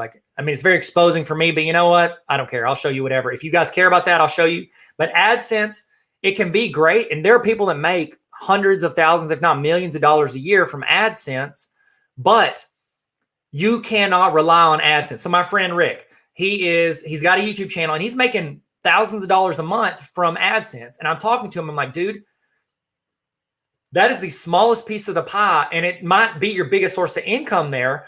But the problem is it's unreliable because your AdSense relies on that YouTube or Instagram or TikTok. It relies on them and their algorithm pushing it. It is not reliable. How would you go in and do your job if every day you got paid based on the amount of students that showed up by choice to your classroom? No, you'd go because you know it's consistently coming into your paycheck. Okay, so AdSense is important and it's a great revenue source. AdSense, sorry, I didn't explain what AdSense is. Whenever you watch a YouTube video, if you go to YouTube and you click on a video, that first 5 seconds where it's like a company saying, do you ever get tired of doing your taxes? We'll do your taxes for you. And then a little thing that pops up and it says skip ad or, whatever, and you can skip the ad. That is AdSense. So when those ads pop up on a video, those people that made that video get the chance to make money off of them, and Google make money off of those ads. That is AdSense. Then you've got brand deals. So I've partnered with a couple education companies. There's a couple LMSs, and I always say hey, this is a brand deal. So they're paying me to talk about this, but what they'll do is they might pay me, $1,000 or I don't know, whatever. I just made up a number. They didn't pay me $1,000. They might pay me $1,000 to go on and do a live stream and talk about how this, and this can incorporate into a classroom and then pitch their LMS at the very end. It's like, hey, if you want to use Google, you can do this, and this, and it's super helpful for this. Also, a couple options. You can do this, or try this company. They sponsored this video. Have y'all ever watched a video where somebody said, hey, today's video is sponsored by Squarespace or sponsored by, Audible? They're sponsoring that video. So they're paying that creator money to post a video where they talk about them. I'm trying to think if I've done any paid ones on TikTok for a TikTok. I think I did. Yeah. There was a company that gave me some money because I talked about them and talked about their company. And I genuinely used their company and think it's great. And so it works out. The best partnerships with brand deals are brands that you already use or you see value in. And so you're being honest. You're not lying to people to pitch, perfume or whatever it is. Next is merch. In the chat, have you ever bought merch from somebody on the internet, like a creator? Does anybody own merch from a creator on the internet? I'd love to know in the chat. So merch is like, hey, I got a shirt or I've got a hat or I've got, whatever it is that you can buy to show that you're a part of this. The merch sales come when the community is strong. When you have people that identify, a lot of YouTube creators will be like, hey, welcome to the Tyler Nation. This is Tyler Nation. We're going to all subscribe to Tyler and blah, blah, blah. Show your Tyler Nation with, I get a pizza with hands, and that's our mascot. I don't know, whatever. That was a terrible example. That's merch. So you can make money on merch sales as well. This merch, however, is in the yellow. It's a single purchase. The one that you want, because brand deals are great. You can set up, hey, I'm going to partner with Samsung, and they're going to pay me $5,000 a month to make 5 videos a month. And I'm going to talk about them and show their products in the process of, adding value to my audience. Okay. So you can still provide free videos for your audience. They're going to pay you so that you can focus on making videos. This is great because it allows creators to have the finances to be able to make more for their audience. Okay. However, that company after a year or whenever that contract's up can be like, you know what? I think we're good. We're done. Thank you so much for your time. We don't need another brand deal. Subscriptions. This is one of the cool things about the internet now. This is what we talked about. This is the bottom of the funnel. Okay. You want to provide something that is so valuable to people that they will pay money either monthly or yearly so that they can get access to whatever it is. One of the most popular ones of this is Patreon. Has anybody in the chat, I would love to know, have you ever even heard of Patreon? In the chat. Have you heard of Patreon? And if you have, do you pay anybody? Do you pay any Patreon? Like, are you a Patreon subscriber to anybody?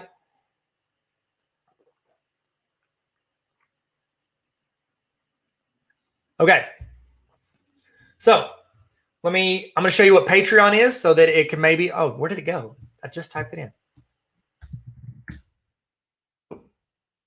Nope, don't want to go there. Let's go to patreon.com. So this is a common one. So I'm putting myself in your mind. Okay, so you're creating social.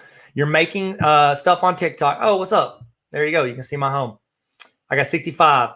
And so I make $355 a month from 65 people that choose to do this.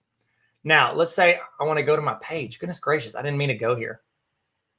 So what you can do with Patreon is people can pay to essentially subscribe to some content you have. So, and this is not a pitch. I don't think you guys, I'm not asking you to subscribe to my Patreon. That's not what I'm doing at all. I'm using it as an example because I can show you.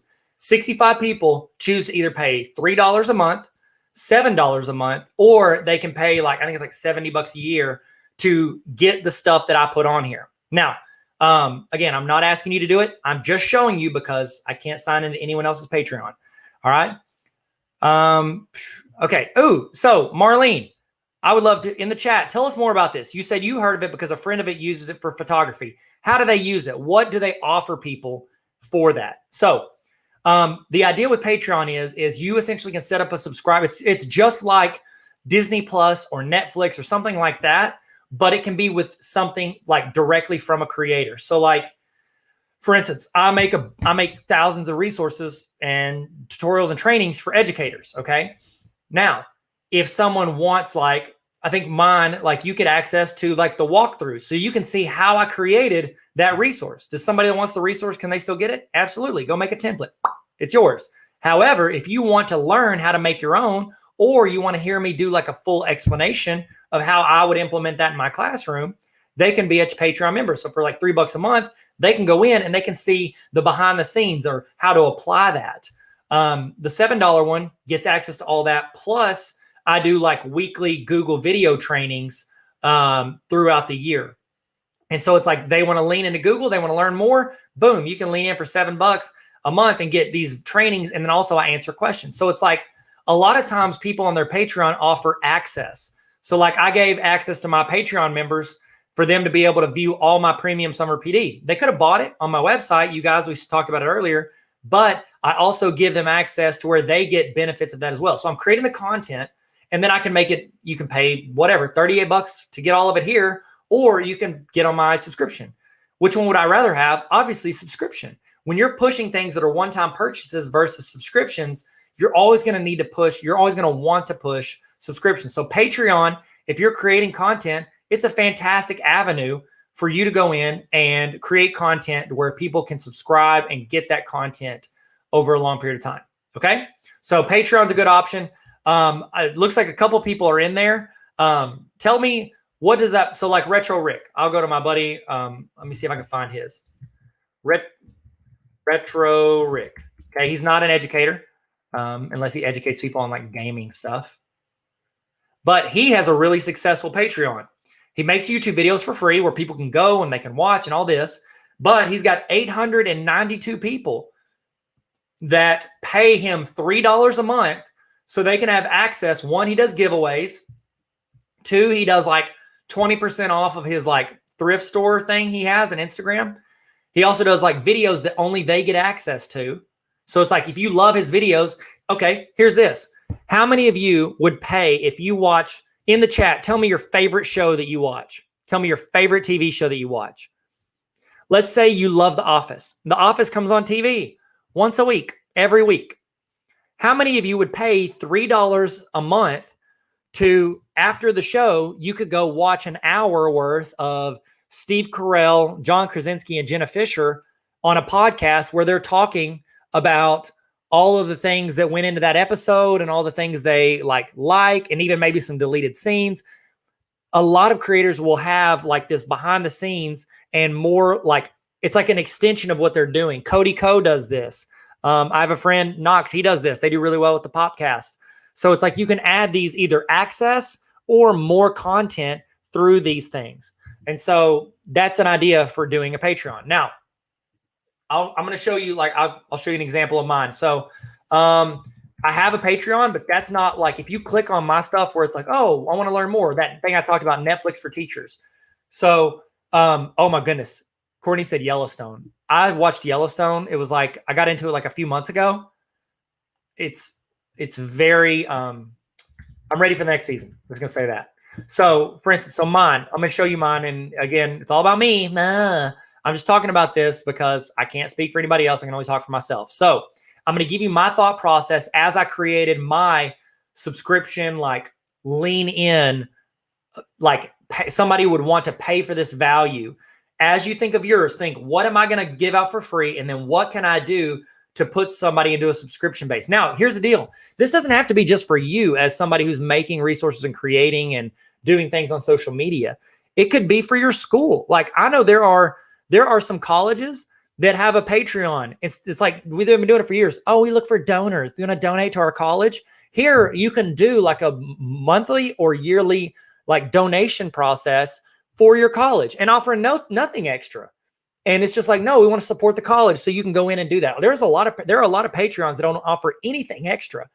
They just are people supporting that creator so that creator can spend more time making free resources.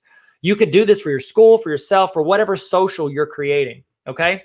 So I'm going to show you mine that I have. It's called the Honor Roll. So if somebody signs up for the Tarver Academy Honor Roll, I'm going to show you an example of what they would get.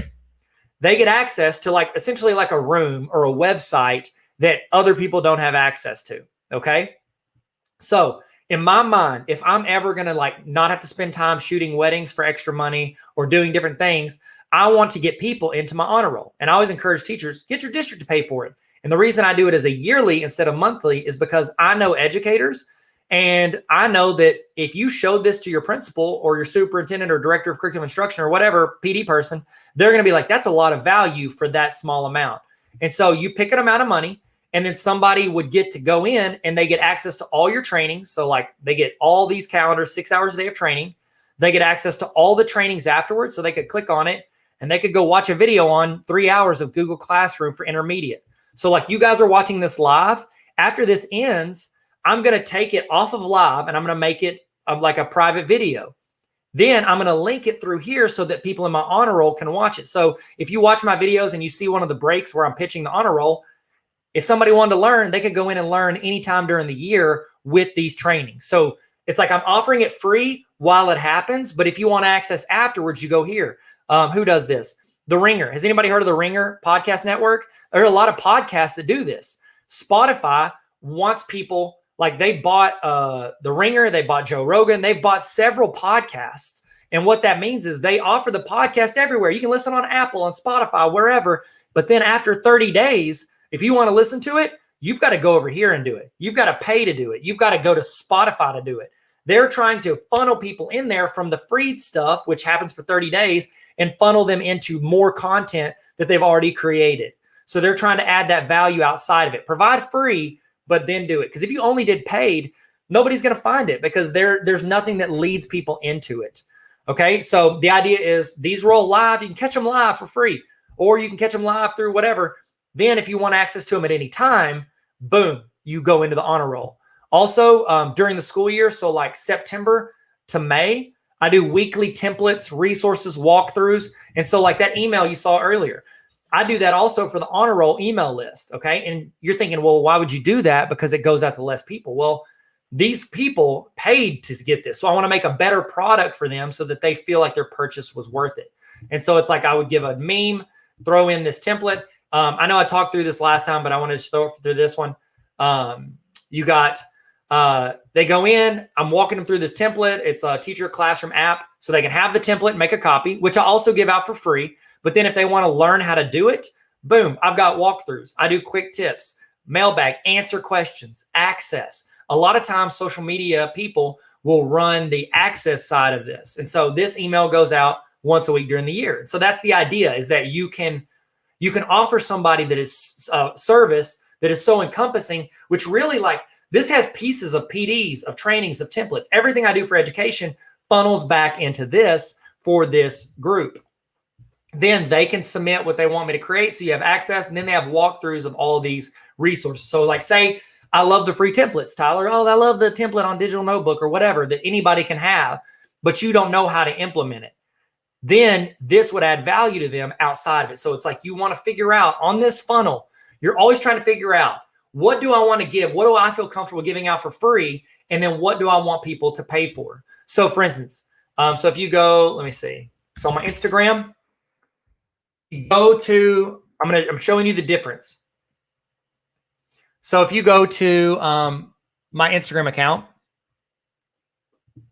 and then you click the link in my bio for Instagram. So right here, this is a website anybody can get to. This is not an honor roll. This is free to anybody. It goes here. I've got email and text. This right here, and this is the red part of the funnel. So this website, the link in my bio is free. You don't have to subscribe. You don't do anything to be able to get all these resources. That is the blue part. Next, all this right here, this represents that next line. I want them to subscribe, sign up for the email list, blah, blah, blah. That is the next level. Then get the book. That's a purchase. That's the next level, a one-time purchase. Then this is subscription, the honor roll. But then you want to add, like, those are just two little links. But then I've got all these templates. If I wanted to, there are tons of templates that are not as good as these that are on Teachers Pay Teachers for money. I'm sorry, let me take my banner off. I feel like I'm giving an ad for my honor roll. I'm sorry. It feels weird. I'm taking that off.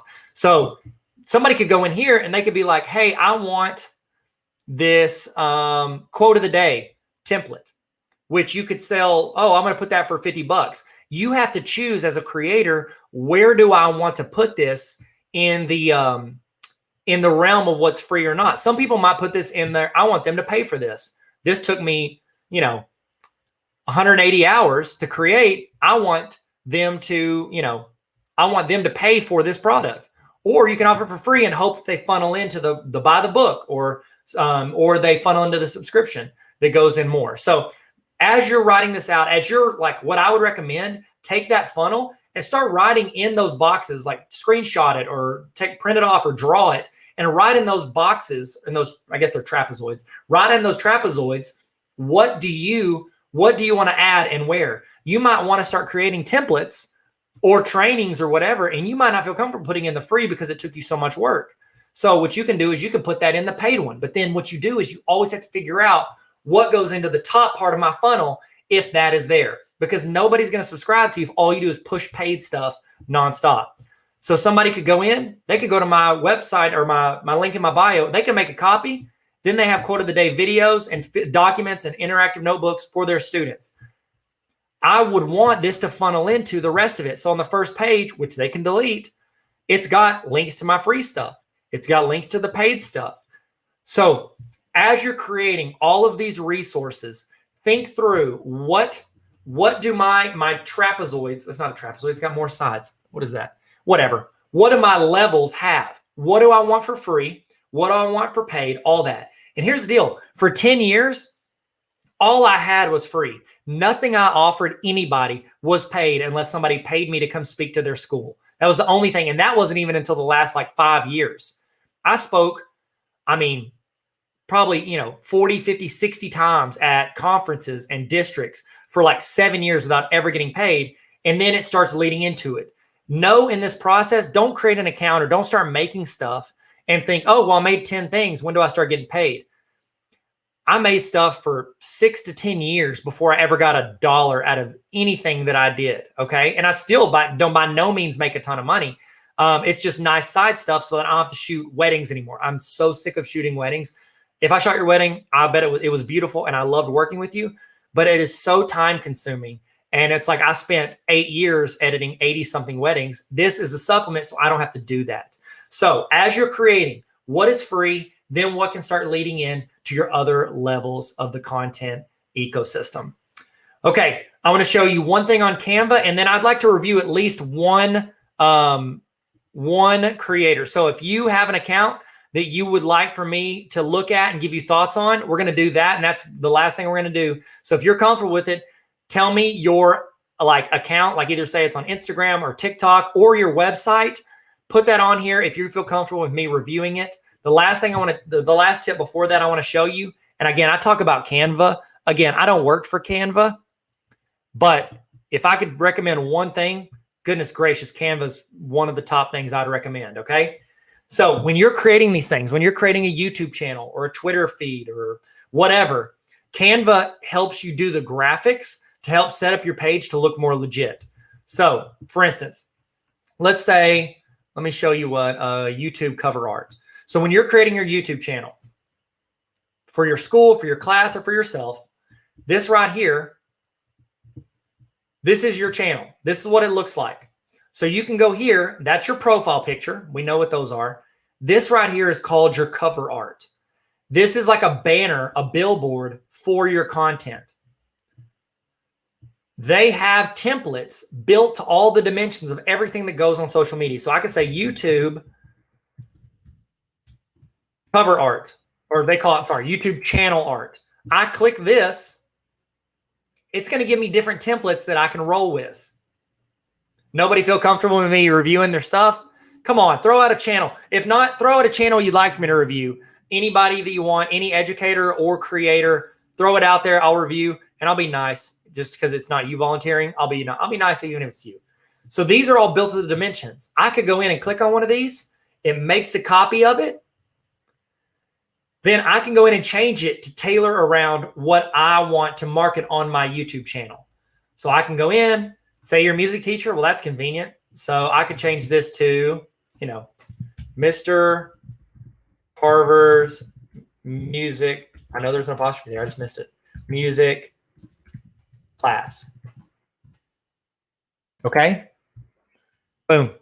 You could do that. You could say, look at this. They even know new videos every Sunday and Friday. Be clear with your audience and be consistent. New video every day at 7 p.m. I would probably say Central Time. Boom. I could put this as my header on my YouTube, and anybody that goes to my YouTube channel could go in and do this. Let's see. So Amanda said, would that work for Google Classroom? Yes, it would. I actually did this. I think there's a couple sessions where I walk through how to create these for Google Classroom. You can do the same thing. Google Classroom, and it's going to pop up header. You can go in, pick one, make a copy, and you can do it. So there you go. There you go, ladies and gentlemen. And you can pick it out. You can say, oh, I want this to be my classroom header. And then you can change the title. You can put it up there. I'll show you a couple that I made. So I've got some for classroom, I think. I know I've got them on my burner account, but I don't know if I got them here. Okay, here's one I made. Boom. This is one of my favorite ones we made. I made this in a live stream for my honor roll. So there you go. You can actually do it with video. I've got myself and Ariana Grande chilling in my Google Classroom header. So, all right, sweet. Okay, so we're going to review one creator. Toss a creator in the chat that you want me to go review their stuff. Okay, just tell me their name and what platform they're on, and we'll go review it, and we'll look and see. And we're not going to review it to like critique it. We're going to look at like, what does their funnel look like? If not, if you don't say something in the next like few seconds, I'll just pick one.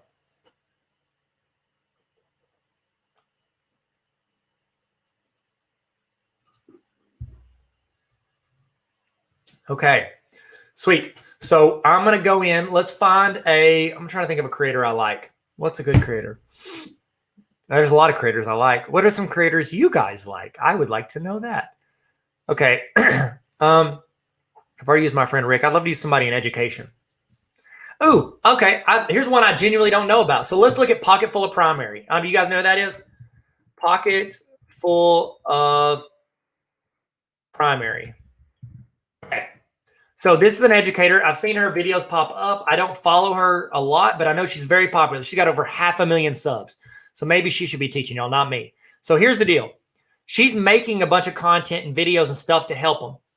Let's look and see, what does her content funnel look like? Okay. So she's got 4th grade teacher with a pocket full of ideas, and she would want you to subscribe. That would be level 1. Like, watching the video is great. She's going to watch. She doesn't have any channel. Like, I'm surprised she doesn't have any playlists. Like, I would have playlists under here that if I go here, I can maybe find something that I can use. But what we can do is let's click on her most recent video. Am I still teaching next year? Looks like she's moving. Okay. So I'm guessing she's not. She's probably making enough money from YouTube to where she doesn't have to. Okay. So here we go. This is what her funnel looks like. So she offers free resources, a ton of free trainings that people charge money for. Like, if I go to your school and do a training, they're probably going to pay me. Okay. If you go do a training at a school, they're probably going to pay you. Okay. Because you're taking your time. Your time has value. So what is that worth? And here's the thing too. Like, some people, if you're going to do a training and you're like, oh, I'm going to charge this dollar amount. Let's just make up something. Say you charge $2,000 to go speak at a school for 6 hours. Okay. So when you go speak to that school, they might be like, oh, wow, $2,000. That's expensive for 6 hours. They're not paying for 6 hours. They're paying for hundreds of hours worth of years, experience, trainings. Why do people pay consultants so much? It's because they have experience. They have the resources. They have templates. They have the knowledge from hundreds, if not tens of thousands of hours worth of training that they get to funnel your problems for, your specific issues through, and they get to hand you the answer. It's the difference between like handing a geometry critical thinking problem to a kindergartner who doesn't know how to work geometry versus someone who's taught geometry for 10 years. They're going to be able to funnel that through as opposed to somebody who's never approached that situation. Does that make sense? So there you go. Let's see what her funnel looks like. Okay. All right. So she has, and if you're looking at YouTubers, most of the time they put the purchases and extra stuff in the description. So that's why I clicked on the video, most recent video. So she has a Teachers Pay Teachers store. If you click on this, she's going to have stuff that she probably talks about in her videos, and you're going to be able to buy it. She has 45,000 votes. I bet she makes enough from Teachers Pay Teachers to live off of. So she's got free downloads, but then she's also got stuff that she's got labels, trash ball template. Wow, I did trash ball for a full year my first year teaching. I might make that this summer then. So she's got Valentine's, all these different resources that people can pay anywhere from $5 to $6 or free. Free stuff, paid stuff. Should she charge for it? That's up to her. She's the one that spent the time and money creating it. So you've got to see, she's got to decide for herself, is it worth it? And then you decide, is this worth me paying for? So that's how she brings in revenue. So she's got AdSense from people watching her videos. She doesn't make any money if you subscribe at all, but she makes money when you watch, because if an ad pops up, she makes money off that. She makes money from you going into the Teachers Pay Teachers store, which falls under this yellow single purchase. Then she's got merchandise. So you can go to her Etsy store and you can buy merch. Remember in our little graph, boom, she can sell stuff directly from her store. This money goes directly to her, and you show that you're part of the Pocket Full of Primary community. Next, she's got Amazon favorites. Now, we didn't mention this, we didn't talk about this, but if you're creating for social media, you can go in and you can become an Amazon affiliate. So she can have an Amazon store where she doesn't create, ship, send anything for this stuff, but she picks her favorites. And if you go in and you say, oh, these are cool, you can go in and buy this on Amazon. It does not cost me any more money to just go to Amazon and find it or click through her links, but she makes a percentage of every sale that goes through this. And not only that, say I went in and I found this and I bought this. If I had other items in my cart and I bought those, she's going to get a percent of those sales as well. So this is called Amazon affiliates. And so it's like you could go in and if you're making content that a lot of people are viewing for free, you could review, hey, I want to review this book, the Baller Teacher Playbook. If you want to buy it, the link is in my bio. If you make that link an Amazon affiliate link, anybody that goes in and buys that book that you've talked about, you will get a percentage of that money and it will go into your account. Okay, so that one, again, that one is dependent upon people going in and buying it. However, she doesn't have to create it. She doesn't have to spend her time doing it. She spends her time doing it once, and then the videos funnel that into that. So let's see what else. She's got a podcast that's free. I'm assuming Facebook and Pinterest, those are all free things, and her blog. Okay, so she did do a disclaimer. My description includes referral codes that allow me to earn points or credit that can be redeemed for products or subscriptions. You can use my referral code or link, and you're helping support me and my recommendations. Thank you. So that's really cool that she came out and told you that. I don't, honestly, personally, I don't think it's like, oh, that's sneaky. Like, it doesn't charge any extra money to do the Amazon links through here. Okay. But that is hers. So it looks like I don't see any, like, I wonder if she's got a subscription thing on her website. But I don't see any subscription services through here. All I see are the purchases. So I would think that pretty soon she's going to start figuring out a subscription type of service to where she can funnel people into where she can, like, you can sign up, be a member. Look, she's got a store, merch, speaking. Okay, so she's got a lot of one-off purchases, but I would assume at some point she maybe is going to offer some of this stuff to where you get access to all of her templates and all of her resources. The ones you would normally purchase on Teachers Pay Teachers, you get access to those for free if you sign up for, $100 a year, or $50 a year, or $200 a year, which if you buy a lot of her stuff, that would save you money. And it would be a good purchase for you, especially if your district paid for it. Okay, ladies and gentlemen, I hope you all had a good day. I hope you learned something. I hope I showed you something about being a social media creator that maybe you did not know before. I hope you got some processes down that can help you be more efficient when it comes to create. I need to stop having a pocket full of primary there. I hope this added you value so that you could go in and create content for whatever it is you want to create content for.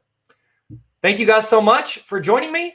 This is how you can exit out of this. So what I need you to do is I need you to either go to the link, tarveracademy.com/done, or you can hold your phone, open up the camera, hold your phone over the QR code, and then there's going to be a little pop-up. Click that, and it'll take you directly to the link where you can sign out. This is super important, okay? It's super important that you fill this out because this is what sends you the certificate saying that you completed this training. So if you want to say you completed this training, you want to get the certificate to complete it, you need to fill out that link or scan that QR code and then fill out that evaluation. If there's any questions, I'm going to stay on for a couple minutes. Make sure there's no questions. If not, I'm probably going to bounce off and go maybe eat something because I need to eat something. Pretty hungry. So there you go. Hope you like this training. I really appreciate your time and attention. You guys were wonderful. Thank you so much for being so amazing throughout this training. Awesome. Any questions? Throw them in the chat. Again, I'll stay on for a few more seconds and then I'll bounce out if you don't have any questions.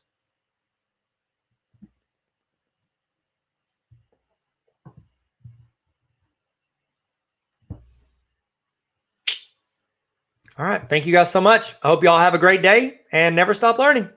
Peace.